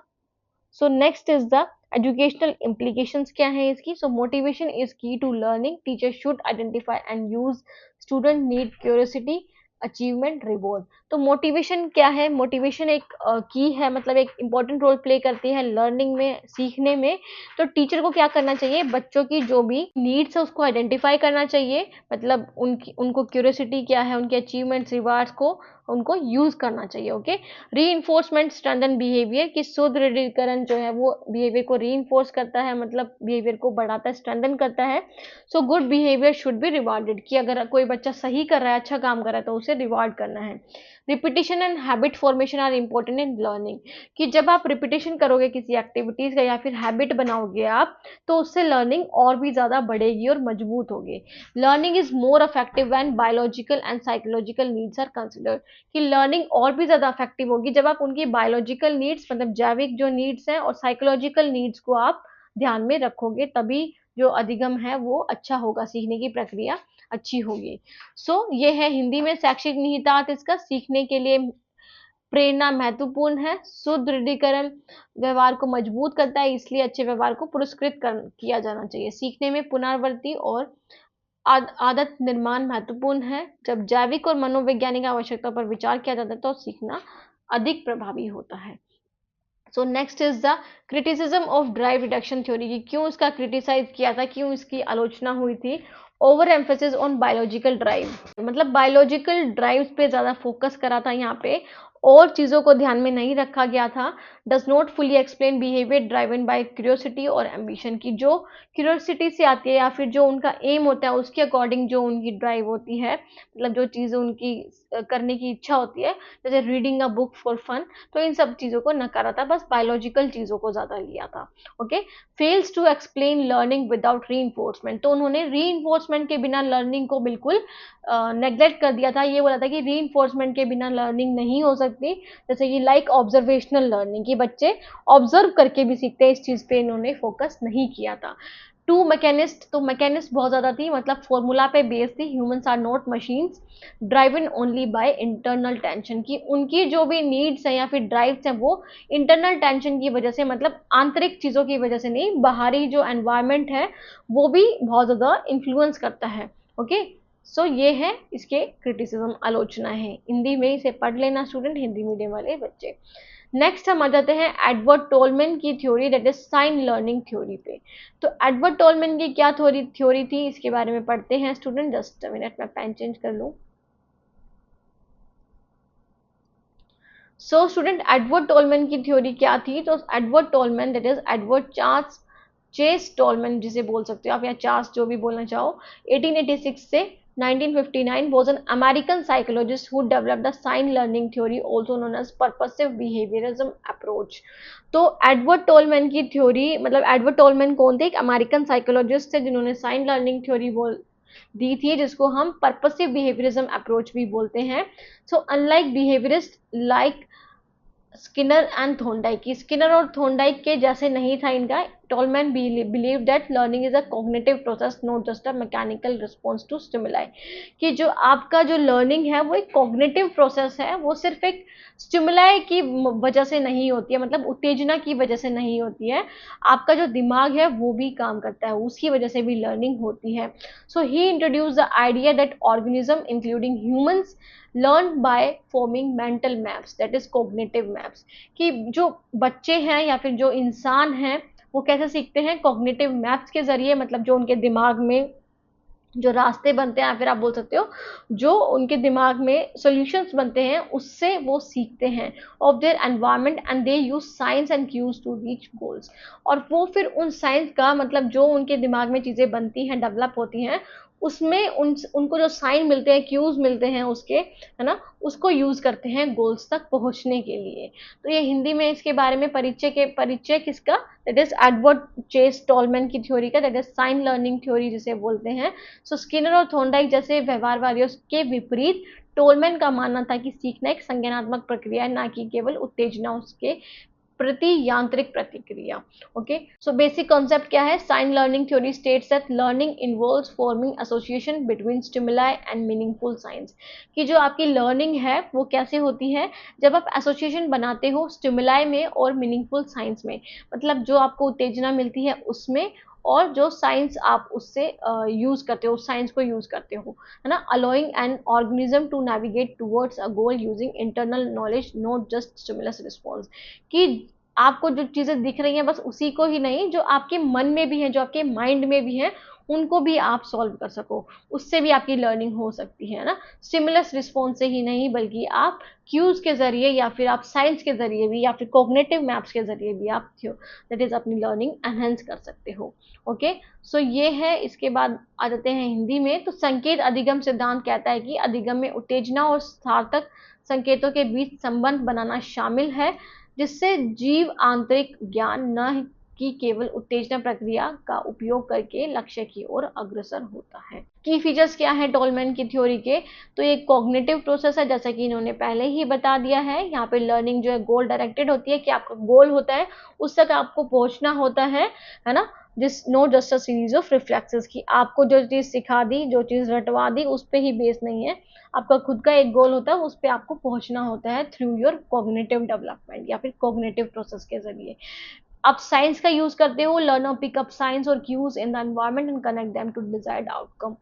तो लर्नर कुछ एनवायरनमेंट से देखते हैं कि उनकी लर्निंग कैसे अच्छे और बेहतर तरीके से होती है। तो जो साइंस होते हैं, जो उनको साइन दिए जाते हैं या फिर क्यूज दिए जाते हैं, जिसकी मदद से वो अपनी लर्निंग का निर्माण करते हैं, जिससे वो डिजायर्ड आउटकम की तरफ, मतलब जो उनका गोल होता है उसकी तरफ वो पहुंच पाते हैं।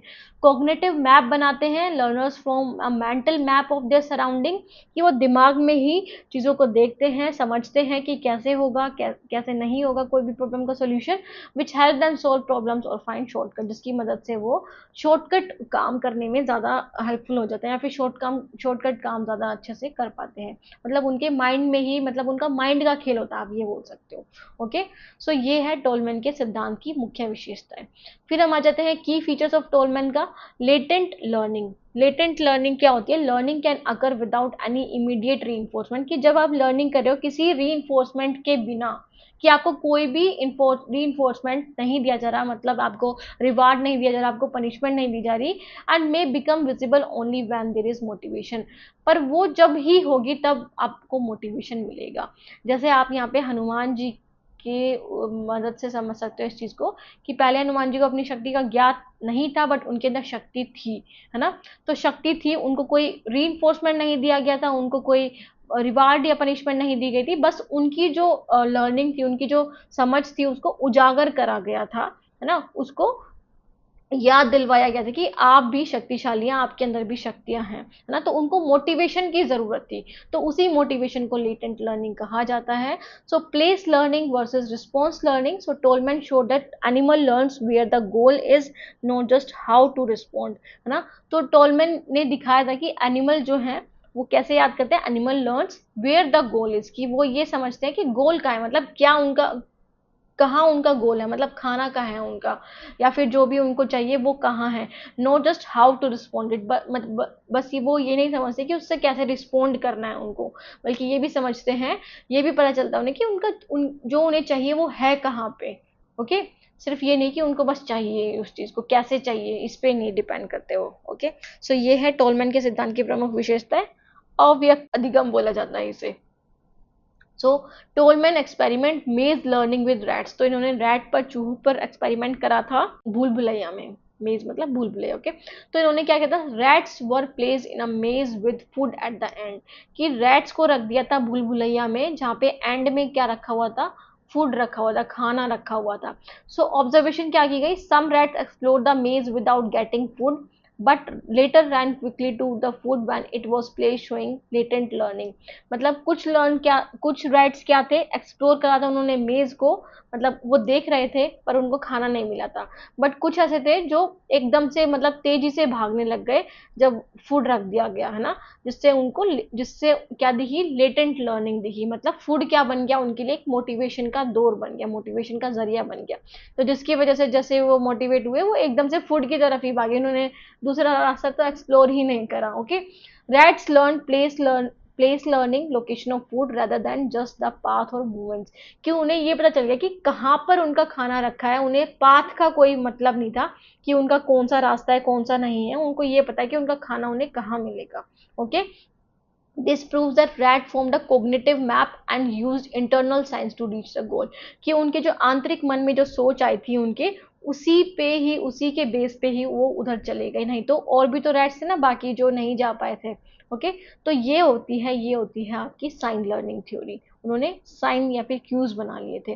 सो चूहों के साथ भूल भुलैया सीखना, तो इसमें क्या कहता है, चूहों को एक भूल भुलैया में रखा गया था जिसके अंत में भोजन रखा गया था। बाकी ये हिंदी में है जो मैंने अभी बताया, हिंदी मीडियम वाले से पढ़ लेना। फिर हम आ जाते हैं कंपोनेंट ऑफ साइन लर्निंग पे। तो क्या क्या कंपोनेंट्स हैं, मतलब क्या क्या मटेरियल्स है जो इसमें यूज होते हैं। तो first is a stimulus. Stimulus क्या है, उत्तेजना, दैट इज एनवायरमेंटल क्यू और सिग्नल, जो एनवायरमेंट से, जो आपको फिजिकल एनवायरमेंट से, जो आपके नेचर से आपको सिग्नल मिल रहा है या फिर क्यू मिल रहा है, या फिर आप बोल सकते हो आइडिया मिल रहा है, वो क्या हो गया, वो आपका स्टिमुलस हो गया। साइन क्या हो गया, sign is a meaningful interpretation और सिंबल फॉर्म फ्रॉम स्टिमुलस, कि आप जो स्टिमुलस आपको मिला, मतलब जो क्यू मिला, क्यू सिग्नल मिला, उससे आप एक मीनिंगफुल इंटरप्रेट कर रहे हो उसको, मतलब उसको बदल रहे हो एक मीनिंग में, कि क्या उसका मतलब हो सकता है, आप उसको सिंबल फॉर्म में बदल रहे हो। ओके, सिंबल फॉर्म में। सो गोल क्या है, द डिजायर्ड एंड रिजल्ट, की जो एंड रिजल्ट होगा, जैसे कि एग्जांपल फूड या फिर रिवॉर्ड, जो भी एंड रिजल्ट है वो आपका गोल हो गया। और कॉग्निटिव मैप क्या हो गया, mental representation of the layout और स्ट्रक्चर ऑफ द एनवायरनमेंट, कि आपने जो एनवायरनमेंट का जो मेंटल रिप्रेजेंटेशन बना रखा है अपने दिमाग में, जो कि सिर्फ मेंटली, मतलब इंटरनली आपको पता है उस चीज के बारे में। ओके, सो ये है एजुकेशनल इम्प्लीकेशंस। तो एजुकेशनल इम्प्लीकेशंस क्या है, कि learning is not just behaviour, कि लर्निंग आप बिहेवियर से ही नहीं, कि बार बार आपको करके सीखना है, बल्कि वो एनकरेज कर सकते हो आप अंडरस्टैंडिंग को, नॉट जस्ट रोट लर्निंग को, कि इसमें थिंकिंग इन्वॉल्व होती है, कि आप जो चीजें सोचते हो उससे भी आपकी लर्निंग आती है। Okay, so use of maps, diagrams and concept maps can help student from cognitive structures, कि जब आप मैप्स का यूज करते हो या डायग्राम्स का यूज करते हो किसी चीज को समझने के लिए, उससे आप बहुत अच्छे से समझ सकते हो, उससे आपकी लर्निंग बहुत अच्छे से हो सकती है। Give meaningful goals to learner, इससे मीनिंगफुल गोल्स मिलते हैं लर्नर्स को, मतलब एक तरह से उनको पता होता है कि उनका क्या मेन एम है, क्या मेन गोल है। Okay, so goal oriented task improve motivation, जिससे उनकी मोटिवेशन बढ़ती है। Latent learning suggest that student may learn even if there is no immediate reward, कि लेटेंट लर्निंग ये सजेस्ट करती है कि अगर आपको तभी भी याद रख करना है जब आपके पास कोई इमीडिएट अवार्ड नहीं है, फिर भी आपको चीज़ें याद करनी है। कि मतलब आप क्या करते हो यहाँ पे, आपको तभी भी याद करना है, मतलब आपको मोटिवेटेड रहना है हर समय, कि जब अगर आपको लगता है कि यहाँ पे रिवॉर्ड भी नहीं मिलेगा तब भी आपको पढ़ना है, इस चीज़ को ये फेवर करती है। Emphasise problem solving and exploration, तो प्रॉब्लम सॉल्विंग स्किल्स पे ज़्यादा फोकस करती है, और एक्सप्लोर करके जब आप चीज़ों को खोजते हो उन सब चीज़ों को। तो इसके हिंदी में शैक्षिक निहितार्थ, तो यहाँ पे लिखा है अव्यक्त अधिगम से पता चलता है कि विद्यार्थी तब भी सीख सकते हैं जब उन्हें तत्काल कोई पुरस्कार ना मिले, सॉरी। सो समस्या समाधान और अन्वेषण पर जोर देता है ये। फिर हम आ जाते हैं नेक्स्ट पे, दैट इज कर्ट लेविन की फील्ड थ्योरी। तो कर्ट लेविन फील्ड थ्योरी क्या थी? सो कर्ट लेविन ने 1890 से 1947 एक जर्मन अमेरिकन साइकोलॉजिस्ट थे, जिनको सोशल साइकोलॉजी का फादर भी बोला जाता है, जनक भी बोला जाता है सोशल साइकोलॉजी का। तो इन्होंने फील्ड थ्योरी डेवलप करी थी, psychological framework that explain human behaviour as a function of the individual and their environment, कि जो ह्यूमन का बिहेवियर है वो एक इंडिविजुअल रूप में भी है उनका, मतलब उनकी जो हेरिडिटी है उसके बेस पे भी है, और एनवायरनमेंट के बेसिस पर भी है। It is one of the earliest theory is to emphasise the importance of social context, motivation and perception in understanding behaviour, कि आपको किसी इंसान के बिहेवियर को समझना है तो आप किस पे फोकस करोगे, उनके सोशल कॉन्टेक्स्ट पे भी, कि किस सोसाइटी में रह रहे हैं, किस कल्चर में रह रहे हैं, मोटिवेशन पे भी, और उनके परसेप्शन पे भी, कि क्या उनकी सोच है, क्या उनकी समझ है, उन सब चीज़ों पे भी। ओके, सो ये हिंदी में है। यह व्यवहार को समझने में सामाजिक संदर्भ, प्रेरणा और धारणा के महत्व पर जोर देने वाली शुरुआती सिद्धांतों में से एक है। ओके, जो बहुत पुरानी एक बोल सकते हो आप थ्योरी थी। सो कोर कॉन्सेप्ट क्या है फील्ड थ्योरी का? Kurt Lewin propose that behaviour that is B is a result of the interaction between the person and their environment. This is represented by the formula B is equal to F bracket में P and E. So behaviour is a function of the person and environment, कि person का जो behaviour होता है वो किस पे based होता है, उसके खुद पर्सन पे भी बेस्ड होता है, और एनवायरनमेंट पे भी, मतलब कैसी उसको हेरिडिटी मिली है, मतलब कैसे उसको कैसे उसके मम्मी पापा हैं वो क्या सोचते हैं, उसके घर में क्या सिखाया गया, और एनवायरनमेंट मतलब सोसाइटी से भी वो चीज़ें होते हैं, तो उससे उसका बिहेवियर डेवलप होता है। So according to Kurt Lewin, to understand behaviour one must consider the life space of a person, कि उसकी लाइफ स्पेस को जानना जरूरी है। That is the psychological field made up of individual internal state, needs, goals, emotions and their perceived environment. तो life space क्या है उसका? जो इंटरनल स्टेट है उसकी, मतलब क्या उसके नीड्स है, क्या गोल्स है, क्या इमोशंस है, और जो उसको एनवायरनमेंट मिला है उस पे भी बेस्ड होता है ये। ओके, सो ये लिखा है लेविन के अनुसार व्यवहार को समझने के लिए व्यक्ति के जीवन स्थान पर विचार करना चाहिए, अर्थात व्यक्ति की आंतरिक स्थिति, आवश्यकता और लक्ष्यों और भावनाओं और उनके कथित वातावरण से बना मनोवैज्ञानिक क्षेत्र। ओके, सो ये है इसके बारे में, लाइफ स्पेस के बारे में। तो life space is a total psychological environment of the individual at a given moment.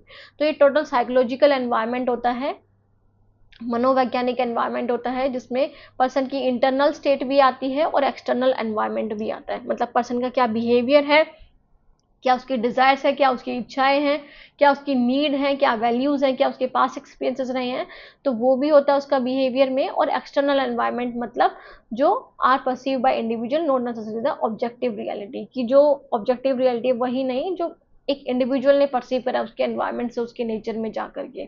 Okay, so Lewin emphasise that behaviour can not be understood in isolation, कि आप किसी बिहेवियर को, किसी के बिहेवियर को तब नहीं जान सकते कि जब वो अकेले में है, बल्कि it is always a part of dynamic field of psychological forces acting on the individual. ठीक है, तो मतलब चेंज होता रहता है ये चीजें, जो आपका बिहेवियर है वो चेंज होता रहता है साइकोलॉजिकल फोर्सेस की वजह से।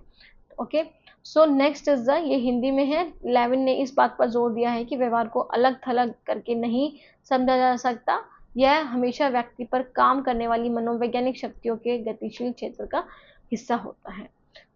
इसके बाद हमें जाते हैं साइकोलॉजिकल फोर्सेस एंड मोटिवेशन पे। Lewin believe that motivation comes from tensions in the life space, कि आपका जो मोटिवेशन है वो कब आएगा? जब आपके लाइफ स्पेस में टेंशन होगी, मतलब आपके जो नीड्स और गोल्स हैं उसमें, और आपके एनवायरनमेंट में बहुत थोड़ी बहुत आपको आपको विचार करने को मिलेगा या फिर आपको विचार करना पड़ेगा। caused by needs or goals, these tension create forces that push or pull the individual towards or away from objects or action। कि ये जो आपकी टेंशन्स हैं उसकी वजह से या तो आप उसकी तरफ जाओगे या फिर उससे खींचोगे या फिर उससे हट जाओगे, है ना। So for example, if a student wants to score well in exams, कि एक बच्चा है उसका जो गोल है वो क्या है कि वो अच्छा एग्जाम में करना चाहता है, अच्छे से एग्जाम करना चाहता है अपने। So this need create psychological tension, तो जिसकी वजह से उसको टेंशन होगी कि कैसे वो अच्छा करेगा, अब क्या करना पड़ेगा उसे। So this tension motivate the student to study, तो जिससे वो स्टडी करेगा, जो उसका बिहेवियर होगा, to reduce the tension and achieve the goal, जिसकी वजह से उसकी जो टेंशन है वो रिड्यूस हो जाएगी, खत्म हो जाएगी, कम हो जाएगी, और वो अपना गोल अचीव कर पाएगा, है ना। तो पढ़ाई ही एक रास्ता है जिसकी वजह से वो अपनी वो टेंशन है, जो साइकोलॉजिकल टेंशन, उसको कम कर सकता है। ओके, सो ये हिंदी में, इसके बारे में हिंदी में देख लेना स्टूडेंट, जो हिंदी मीडियम वाले बच्चे, मनोवैज्ञानिक बल और प्रेरणा। फिर हम आ जाते हैं अप्रोच अवॉइडेंस कॉन्फ्लिक्ट। तो अप्रोच अवॉइडेंस कॉन्फ्लिक्ट क्या होता है? Lewin also study how people deal with conflicting forces, कि कैसे कन्फ्लिक्टिंग मतलब जो जहाँ पे आपको लगता है कि यहाँ पे आपके विचार मेल नहीं खा रहे हैं, उस चीज़ को कैसे जो लोग हैं वो उसको डील कैसे करते हैं। सो अप्रोच कन्फ्लिक्ट मतलब choosing between two equally attractive options, की जब आप दोनों ही सेम चीज़ है, उन दोनों में से आपको एक चूज करना है, दोनों ही सेम विचार हैं पर आपको उनमें से भी कुछ डिफ्रेंशिएशन देखना है और उनमें से भी कोई एक चूज करना है। अवॉइडेंस कॉन्फ्लिक्ट मतलब choosing between the two equally unattractive options, कि जो आपको अट्रैक्ट नहीं कर रहे हैं, जो आपके काम के नहीं है, जो आपको मतलब आपको भा नहीं रहे, फिर भी आपको उनमें से कोई एक ऐसा चूज करना है जो आपको बिल्कुल भी नहीं चाहिए। ओके, अप्रोच अवॉइडेंस कॉन्फ्लिक्ट मतलब a single goal has both positive and negative aspect, कि आपको एक गोल अचीव करना है जिसके पॉजिटिव और नेगेटिव एस्पेक्ट दोनों होने चाहिए। ओके, मतलब दो हैं आपके पास, उसके पॉजिटिव भी होने चाहिए और नेगेटिव एस्पेक्ट भी होने चाहिए। So these conflict cause tension into the life space, जो ये कन्फ्लिक्ट्स हैं, जो ये चीज़ें आपके लड़ाई पैदा करती हैं या फिर विरोध पैदा करती हैं, जिसकी वजह से टेंशन होती है आपकी लाइफ स्पेस में, आपके इंटरनल एनवायरनमेंट में और एक्सटर्नल एनवायरनमेंट में भी, and influence your decision making and behaviour, जिससे आपके डिसीजन, कैसे आप डिसीजन ले रहे हो, कैसे आपका बिहेवियर चेंज हो रहा है, वो सारी चीज़ें अफेक्ट करती हैं। सो ये है दृष्टिकोण संघर्ष, परिहार संघर्ष और दृष्टिकोण परिहार संघर्ष। एक एकल लक्ष्य के सकारात्मक और नकारात्मक दोनों पहलू होते हैं, ये इसको मानता है। सो एजुकेशनल इम्प्लीकेशंस क्या है? Kurt Lewin field theory had significant value in education, तो it emphasized the importance of understanding students social and emotional environment, कि social मतलब environment और emotional मतलब उसका internal जो चीज़ें हैं वो कैसी हैं, उस चीज़ को समझने में help करता है। Learning and behavior can be improved by modifying the learning, कि जो learning है और आपका behavior वो improve हो सकता है जब आप modify करो क्या, लर्निंग एनवायरनमेंट को, रिड्यूस साइकोलॉजिकल बैरियर, जिससे आप साइकोलॉजिकल बैरियर्स को खत्म कर सकते हो, है ना। तो लर्निंग और बिहेवियर आपका इंप्रूव हो सकता है जब आप मॉडिफाई मतलब चेंजमेंट करो आपके लर्निंग एनवायरनमेंट में। So teachers should consider students perception, motives and group dynamics, कि टीचर को समझना चाहिए, कंसिडर करना चाहिए स्टूडेंट के परसेप्शन को, कि क्या उनकी धारणाएं हैं, क्या उनके मोटिव्स हैं, क्या उनकी नीड्स हैं, ग्रुप डायनामिक्स क्या है, मतलब वो कैसे ग्रुप्स में रहते हैं, कैसे वो ग्रुप को समझते हैं, उन सब चीज़ों को भी समझना चाहिए। उनका रिलेशन क्या है एक ग्रुप में, कैसे लोग उसको डील करते हैं, उन सब चीज़ों को। Encourage democratic classroom where student feel valued and psychological safe, तो आप यहाँ पे क्या करते हो, एनकरेज करते हो डेमोक्रेटिक क्लासरूम को, जहाँ पे बच्चे पार्टिसिपेट करते हैं, जहाँ पे बच्चे खुद सीखते हैं, खुद एक्शन करके सीखते हैं। ओके, जहाँ पे साइकोलॉजिकली सेफ फील करते हैं वो। Help in understanding and managing student conflict and behaviour problem, कि जो उनके मन में विरोधाभास होता है या फिर विरोध होते हैं किसी भी चीज़ को लेकर, किसी भी कॉन्सेप्ट को लेकर के, उसको मैनेज करने में और उसको समझने में हेल्प करता है क्या, आपका that is field theory. Okay, so ये हिंदी में है शैक्षिक निहितार्थ, किसके बारे में, फील्ड थ्योरी के बारे में। तो contribution to social psychology and group dynamics, Lewin was one of the first to study group behaviour and change process in organisation, की लेविन जो था वो फर्स्ट था जिसने ग्रुप बिहेवियर के बारे में पढ़ा था और चेंज प्रोसेसेस के बारे में पढ़ा था, कि चेंज कैसे होता है, किसी ऑर्गेनाइजेशन में हम चेंज कैसे ला सकते हैं। तो इन्होंने कुछ पॉइंट्स दिए थे। सो ही इंट्रोड्यूस कॉन्सेप्ट लाइक, इन्होंने ग्रुप डायनामिक्स का कॉन्सेप्ट दिया था, जिसका मतलब how individual behave in group, की एक इंडिविजुअल कैसे एक ग्रुप में बिहेव करता है, कैसे वो और दूसरे लोगों से डील करता है, तो वो ग्रुप डायनामिक्स के बारे में इन्होंने बताया था। एक्शन रिसर्च को भी बताने वाले ये पहले इंसान थे, कर्ट लेविन, जिन्होंने solving real world problem through cycle of planning, action and reflection, कि आप रियल लाइफ प्रॉब्लम्स जो हैं, जो आपके डे टू डे लाइफ में होती हैं, उसको आप कैसे सॉल्व कर सकते हो प्लानिंग के जरिए, उस पर एक्शन लेकर, फिर रिफ्लेक्शन डालकर। ओके, सो चेंज थ्योरी भी इन्होंने दी थी, जिसमें इन्होंने इंट्रोड्यूस किया था मॉडल ऑफ चेंज, जिसमें इन्होंने अनफ्रीज की बात करी थी। मतलब कोई भी चेंज अगर आपको लाना है तो पहले उसमें कुछ चीज़ें बतानी होंगी। मतलब अगर आपको लगता है कि आपको ये जो डिस्क्रिमिनेशन है, जेंडर बेस्ड डिस्क्रिमिनेशन, इसको हटाना है, तो पहले आपको अनफ्रीज करना होगा लोगों को, मतलब जो उनकी मेंटेलिटी बनी हुई है उसको हटाना पड़ेगा। फिर आप क्या करोगे, चेंज लाओगे, मतलब पहले आप रेजिस्टेंस भी सहोगे, जो लोग हैं वो आपको नकारेंगे भी, है ना। फिर चेंज लाओगे, मतलब कुछ चेंज आ जाएगा, फिर आप क्या कर दोगे, रीफ्रीज कर दोगे to describe how behaviour and attitude can be change. Refreeze in the sense कि अब वो उस चीज में अडेप्ट कर लेंगे खुद को, जो आप चेंज लाना चाह रहे हो उसमें। तो जिससे आपके बिहेवियर और एटीट्यूड कैसे चेंज होते हैं, उस पर इन्होंने बात की थी चेंज थ्योरी में। किसने, कर्ट लेविन में। तो काफी इंपॉर्टेंट है ये तीनों चीजें, इसलिए यहाँ पे इंक्लूड की गई है। ग्रुप डायनामिक्स का कॉन्सेप्ट, एक्शन रिसर्च का, चेंज थ्योरी का, या फिर आप बात करो फील्ड थ्योरी का, तो किसने दिया था, ये कर्ट लेविन ने ही दिया था। ओके, फिर हम आ जाते हैं अब्राहम मैस्लो की theory, that is need hierarchy theory. So Abraham Maslow की थ्योरी बहुत बार एग्जाम्स में पूछी गई है, काफी इजी भी थ्योरी आप बोल सकते हो इसे। सो ये 1908 से 1970 के बीच में दी गई थी, सॉरी 1908 1970 तक की जन्म इनका तब हुआ था, 1908 में, और 1970 में इनकी डेथ हो गई थी। सो ये अमेरिकन साइकोलॉजिस्ट थे who propose the need hierarchy theory, also known as Maslow hierarchy needs भी बोलते हैं इसे। सो ये इन्फ्लुएंशियल, मोस्ट इन्फ्लुएंशियल थ्योरीज है मोटिवेशन की इन साइकोलॉजी और एजुकेशन, तो काफी ज्यादा मानी जाती है थ्योरी। सो मैस्लो बिलीव करते थे human behaviour is driven by a series of needs, कि उनका जो बिहेवियर है, ह्यूमन का बिहेवियर है, उनकी नीड्स के अकॉर्डिंग डिपेंड करता है, नीड्स के अकॉर्डिंग आप बोल सकते चेंज होता है। Arrange in hierarchical order from the most basic to the most advance, की सबसे बेसिक क्या नीड होती है और सबसे लास्ट में सबसे एडवांस क्या नीड होती है, इस पे बेस्ड इनकी थ्योरी, नीड रिडक्शन बोली, सॉरी, नीड्स की theory. Okay, a person must satisfy lower level needs before they can focus on higher level needs। तो higher level needs तक पहुंचने के लिए पहले उसकी lower level needs complete होनी चाहिए पूरी। ओके, सो ये हिंदी में इसके बारे में परिचय, अब्राहम मैस्लो के बारे में पढ़ लेना स्टूडेंट, हिंदी मीडियम वाले बच्चे। फिर हम आ जाते हैं स्ट्रक्चर ऑफ द हायरार्की। तो स्ट्रक्चर क्या है, मतलब कैसे इन्होंने एक पिरामिड में दिया था इस थ्योरी को, इन्होंने 5 लेवल्स बनाए थे, 1 2 3 4, 1 2 3 4 5, ऐसे 5 लेवल बनाए थे। तो इन्होंने फर्स्ट से स्टार्ट करा था, जो बेसिक नीड्स हैं आपकी, फिर उसके बाद नेक्स्ट, फिर नेक्स्ट, फिर नेक्स्ट, फिर नेक्स्ट, फिर जो last self actualisation. Okay, so basically Maslow propose 5 levels of human needs often depicted as a pyramid. The basic base contains the most basic need and the top contains the most advanced psychological need। तो first जो उनकी need थी वो क्या थी, physiological need, sorry यहाँ पे psychology नहीं, फिजियोलॉजिकल आएगा। फिजियोलॉजिकल नीड्स मतलब जो बेसिक नीड्स थी उनकी, जैसे कि जो उनको सर्वाइवल के लिए चाहिए, मतलब उनको जीने के लिए चाहिए, जैसे कि खाना चाहिए, पानी चाहिए, एयर चाहिए, हवा चाहिए, नींद चाहिए, घर चाहिए। तो ये क्या हो गई, ये उनकी फिजियोलॉजिकल मतलब फर्स्ट नीड हो गई।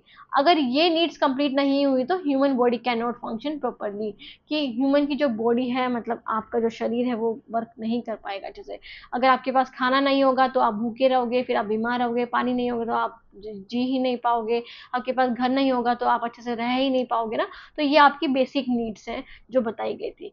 फिर आ जाती है next needs, that is the, Hindi में है स्टूडेंट, जैसे हिंदी में पढ़ लेना, हिंदी मीडियम वाले बच्चे, बहुत ही इजी सा टॉपिक है ये। सो सेफ्टी नीड आ जाती है, second is the safety needs. तो फिजियोलॉजिकल नीड्स अगर कंप्लीट हो जाती हैं तो लोगों को क्या चाहिए होता है, सिक्योरिटी और सेफ्टी चाहिए होती है ना। जब उनके पास पैसा आ जाता है, मकान आ जाता है, तो अब उन्हें सिक्योरिटी चाहिए, है ना, उसको सेफ रखने के लिए, अपनी सेफ्टी के लिए। तो पर्सनल सेफ्टी चाहिए, फाइनेंशियल सिक्योरिटी चाहिए, बैंक में रुपए डिपॉजिट कराते हैं, हेल्थ एंड वेलबींग चाहिए, वो इंश्योरेंस कराते हैं, प्रोटेक्शन फ्रॉम डेंजर की, कैसे उनको खतरे से कैसे प्रोटेक्ट कर सकते हैं, तो वो उनकी सेफ्टी नीड्स हो गई। एजुकेशन में बात करें तो safe and predictable environment help student focusing on learning, की जब अगर आप ये बच्चों को बताओगे कि हमारा जो स्कूल है या फिर हमारा जो एनवायरनमेंट है वो सेफ है, वहाँ पे आप बहुत अच्छे से पढ़ सकते हो, कोई शोर वगैरह नहीं है, तो मतलब उससे स्टूडेंट जो है वो लर्न कर अपना जो फोकस है वो लर्निंग पर, मतलब सीखने की प्रक्रिया पर लगा देंगे। ओके, सो ये हिंदी में इसके बारे में सुरक्षा आवश्यकता है, पढ़ लेना स्टूडेंट जो भी हिंदी मीडियम वाले बच्चे हैं। फिर हम आ जाते हैं नेक्स्ट पे, that is the love and belonging needs. तो पहली तो क्या थी, फिजियोलॉजिकल नीड्स थी, फिर उसके बाद आपकी क्या आ गई, सेफ्टी नीड्स आ गई।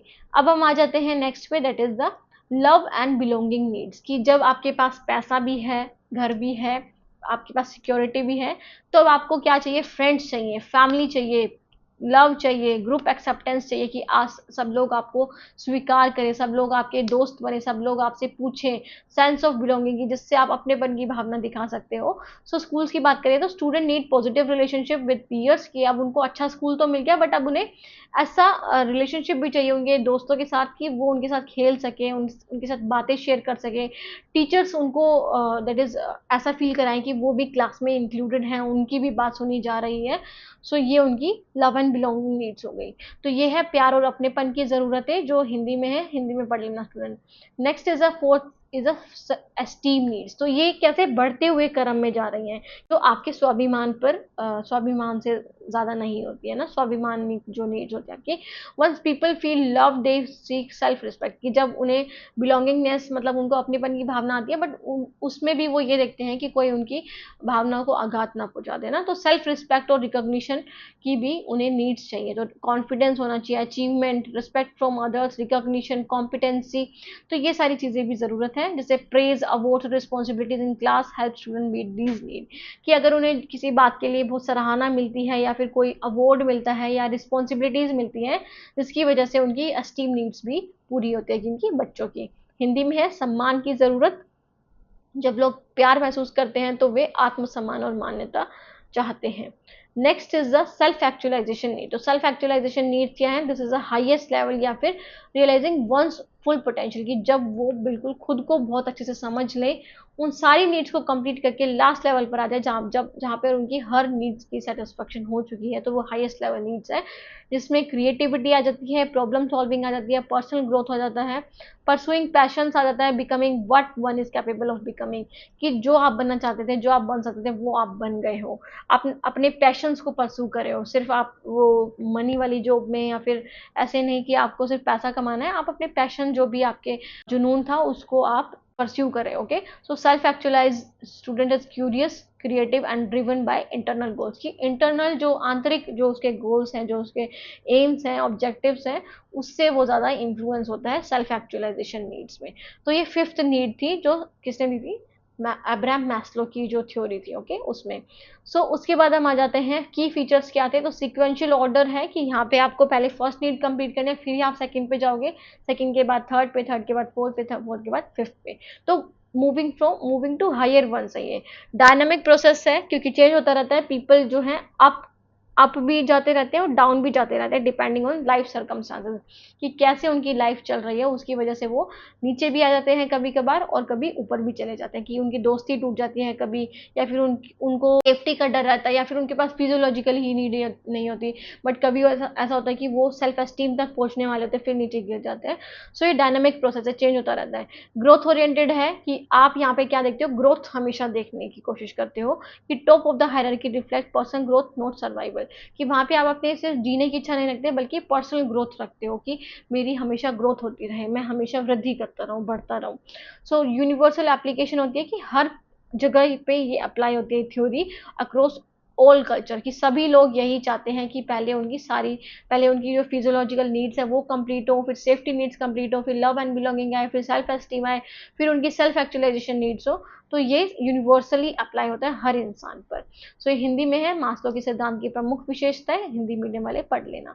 नेक्स्ट इज एजुकेशन इम्प्लीकेशंस क्या है इसकी। तो अंडरस्टैंड स्टूडेंट नीड, कि स्टूडेंट की नीड्स को समझता है, मतलब स्टूडेंट्स की क्या नीड्स है, क्या उनकी फिजियोलॉजिकल नीड्स है ना, जिसपे हर इंसान फोकस नहीं कर पाता, या फिर बच्चा खुद फोकस नहीं कर पाता। सो जिसकी वजह से वो लर्निंग पे भी फोकस नहीं कर पाता। सेफ लर्निंग एनवायरनमेंट मिलता है, क्योंकि यहाँ पे आप फोकस करते हो कि आपको सेफ्टी चाहिए, तो सेफ्टी के लिए आपको फिजिकल और इमोशनल सिक्योरिटी भी मिलती है क्लासरूम में। रिलेशनशिप बिल्ड कर पाते हो, आपके फ्रेंड्स बनते हैं, इंक्लूजन प्रमोट होता है, इससे पीयर कोलैबोरेशन होता है, टीचर स्टूडेंट बॉन्डिंग बढ़ती है। अचीवमेंट को एनकरेज करते हो, क्योंकि यहाँ पे आपको अवार्ड्स मिलते हैं, आपको पहचान मिलती है, आपकी अपॉर्चुनिटीज मिलती हैं, ताकि आप और सक्सेस पा सको।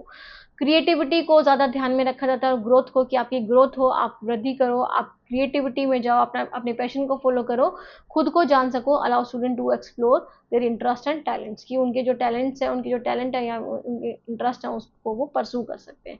तो ये हिंदी में स्टूडेंट संबंध बनाए, उपलब्धि को प्रोत्साहित करे, रचनात्मक और विकास को बढ़ावा दे, सुरक्षित शिक्षण वातावरण और छात्रों की आवश्यकताओं को समझे। So next is the criticism of Maslow theory. तो not always strictly hierarchical, criticism इसका इसलिए है क्योंकि इसमें बोला गया है कि आपकी जो नीड्स है वो हायरार्की पे बेस्ड होती है, कि पहले पहली होती है, फिर दूसरी, फिर तीसरी, फिर चौथी, फिर पांचवी। ओके, तो ऐसा जरूरी नहीं है कि आपकी जो नीड्स है वो हायरार्की में ही बनी हुई है। People may pursue higher needs even when lower ones are unmet, कि जब उनके पास पैसा नहीं है बट फिर भी वो रिकॉग्निशन पा सकते हैं। ओके, टू इंडिविजुअलिस्टिक, की हर इंडिविजुअल पे बेस्ड है, less applicable in collective culture, कि जहाँ पे कलेक्टिविस्ट कल्चर होते हैं, जहाँ पे लोग एक दूसरे पे डिपेंड होते हैं, वहाँ पे ये थ्योरी नहीं चल सकती है। इंडिविजुअल पे ही दैट इज फोकस करती है, वे ग्रुप नीड्स मैटर मोर, कि जहाँ पे ग्रुप नीड्स ज़्यादा ज़रूरत होती है ना। लैक स्ट्रॉन्ग एम्पिरिकल सपोर्ट, कि आप यहाँ पे एम्पिरिकल सपोर्ट नहीं मिलती है, मतलब कोई एविडेंस नहीं है ऐसा, जो ऑब्जर्वेशन बेस्ड एविडेंस, ऐसा कुछ नहीं है यहाँ पे, आप सिर्फ ये उनकी अवधारणाएं हैं जिसपे उन्होंने ये बनाई हुई है। ओके, ऐसा जरूरी नहीं कि ऐसा ही हो। सो ये है मास्लो के सिद्धांत की आलोचना, जो क्रिटिसिज्म हुआ था इनके बारे में। फिर आ जाते हैं हम नेक्स्ट थ्योरी पे, that is Jerome S Bruner की कॉग्निटिव डेवलपमेंट थ्योरी, जो कि लास्ट थ्योरी है आपकी लर्निंग थ्योरीज की, जो आज हम पढ़ रहे हैं। जेरोम एस ब्रूनर ने कॉग्निटिव डेवलपमेंट पे थ्योरी दी थी। इन्होंने बात की थी, जेरोम साइमर ब्रूनर 1915 से 2016 was an American psychologist who made significant contribution to the educational psychology and cognitive learning। तो इन्होंने cognitive learning पे, संज्ञानात्मक आपके अधिगम पे, सीखने पर और educational psychology पर काम किया था। ये बिलीव करते हैं कि learning is a active process, learning एक एक्टिव प्रोसेस है, कि बच्चे खुद निर्माण करके या फिर खुद पार्टिसिपेट करके सीखते हैं। Student construct new ideas based on their current और पास्ट नॉलेज, कि वो अपने आज की नॉलेज पे या फिर उनकी जो प्रीवियस नॉलेज है उस पे उनके जो आइडियाज है वो बेस्ड होते हैं, उस पे वो नई नॉलेज का निर्माण करते हैं। Bruner theory of cognitive development is based on the idea that children learn through discovery and interaction, कि बच्चे क्या करते हैं, खोज करके, नई चीज़ों का निर्माण करके, या फिर इंटरेक्ट करके, इंटरेक्ट इन द सेंस कि एक दूसरे के साथ मिल करके या फिर एनवायरमेंट में जा करके सीखते हैं।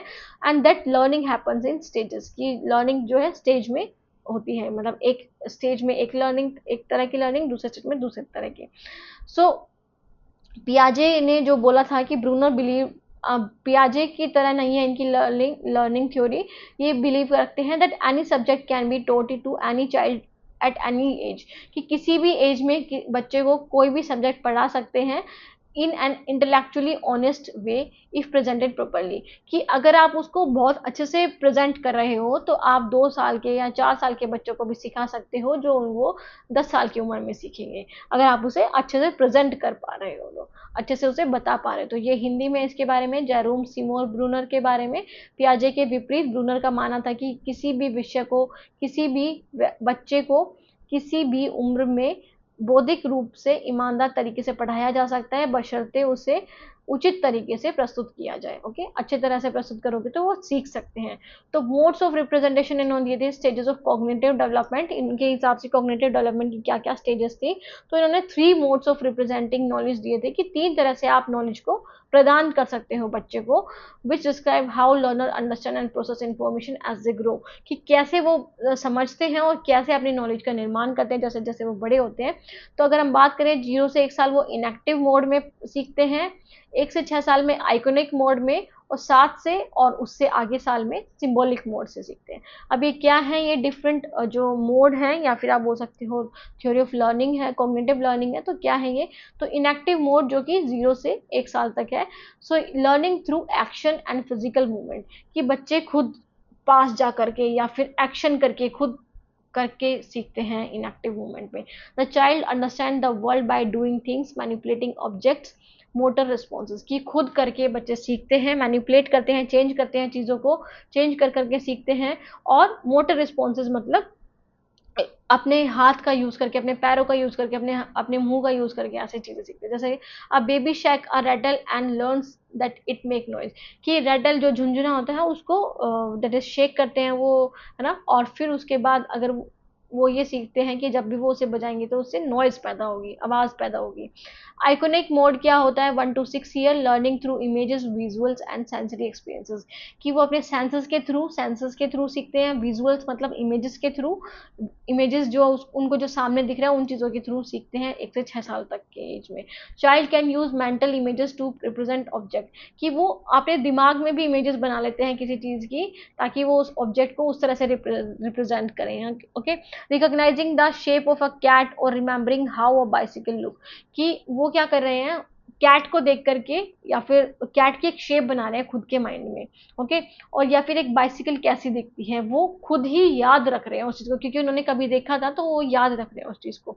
तो ये आइकोनिक मोड हो गया। ओके, तो आइकोनिक मोड और सक्रिय मोड। फिर आ जाता है सिंबॉलिक मोड पे, that is the 7 year onward, learning through language, symbols and abstract thinking. Learning आपका कैसे कर रहे हो?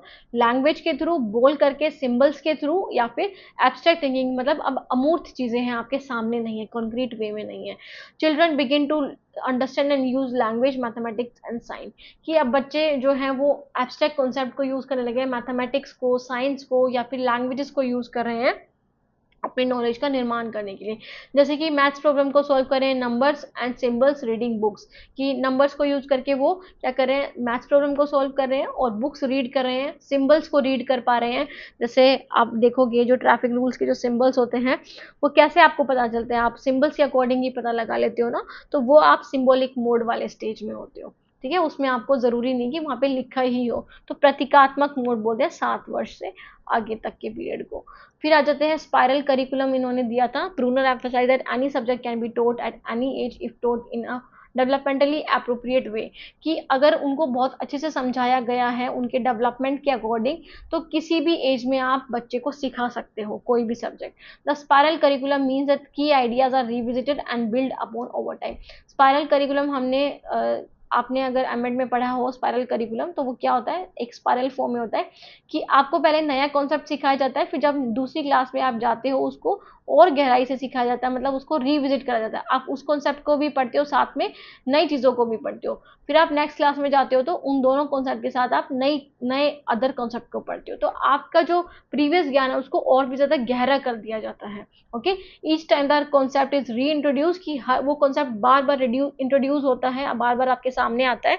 It is presented at a deeper और मोर कॉम्प्लेक्स लेवल, बट वो और भी ज्यादा गहराई के रूप में या फिर और भी ज्यादा चीजें उसमें आती हैं। Okay, example, children may first learn about gravity as things fallen down, कि बच्चा पहले क्या सीखेगा ग्रेविटी के बारे में, कि जो चीजें आपके जो चीजें नीचे गिरती हैं वो ग्रेविटी है। Later study gravity through physics formulas, कि जैसे जैसे वो बड़ा होगा तो उसे ग्रेविटी के बारे में तो समझ आएगा क्या होता है, फिर वो फॉर्मूला यूज करके भी उसके बारे में सीखेगा, तो वो स्पाइरल करिकुलम हो गया। ओके, सो ये सर्पिल पाठ्यक्रम बोलते हैं, इसको हिंदी में पढ़ लेना हिंदी मीडियम वाले बच्चे।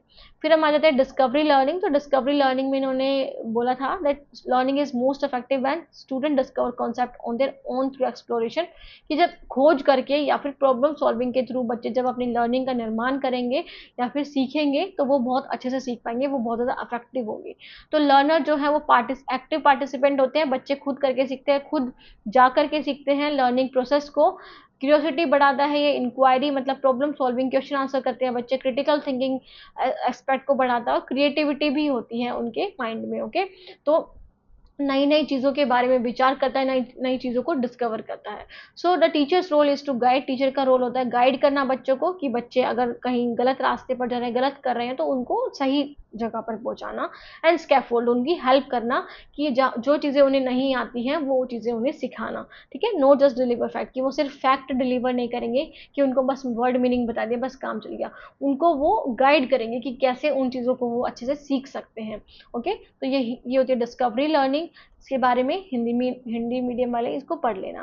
फिर आ जाते हैं स्कैफोल्डिंग, जो वाइगोत्स्की के द्वारा इंस्पायर किया गया है, वाइगोत्स्की ने स्कैफोल्डिंग का कॉन्सेप्ट दिया था।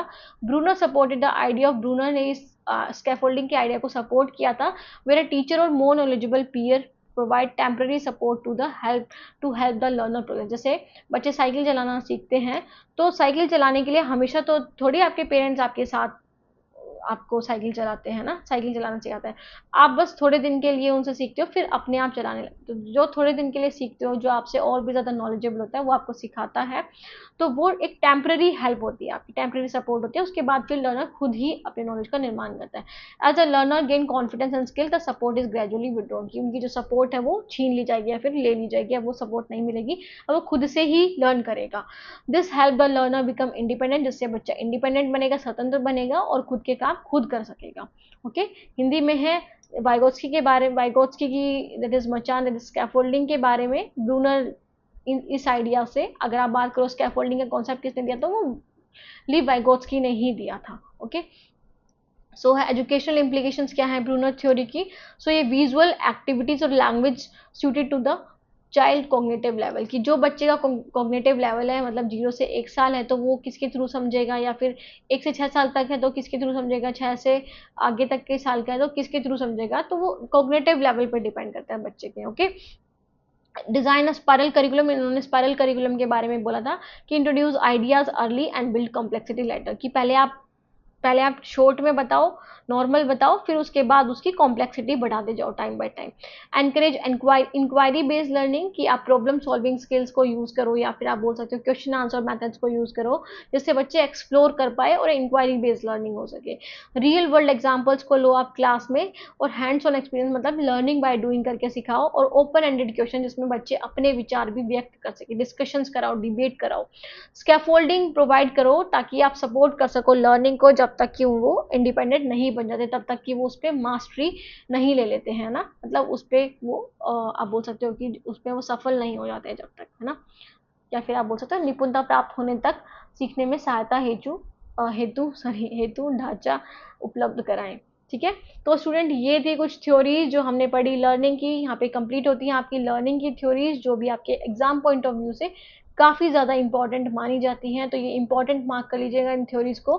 कोई भी डाउट रह गया हो आपके इस वीडियो में, आपको किसी भी टॉपिक से रिलेटेड या फिर अनदर टॉपिक से, या फिर कोई और वीडियो चाहिए, कोई और टॉपिक की वीडियो चाहिए, तो आप कमेंट कर सकते हैं। बाकी thank you so much for watching the video, और don't forget to subscribe and also comment if you like the video, give your feedback, give your constructive feedback, जिससे मैं और भी ज़्यादा इंप्रूवमेंट कर सकूँ। So subscribe for more videos and thank you, have a nice day. मिलते हैं next video में, तब तक के लिए take care, bye, have a nice day.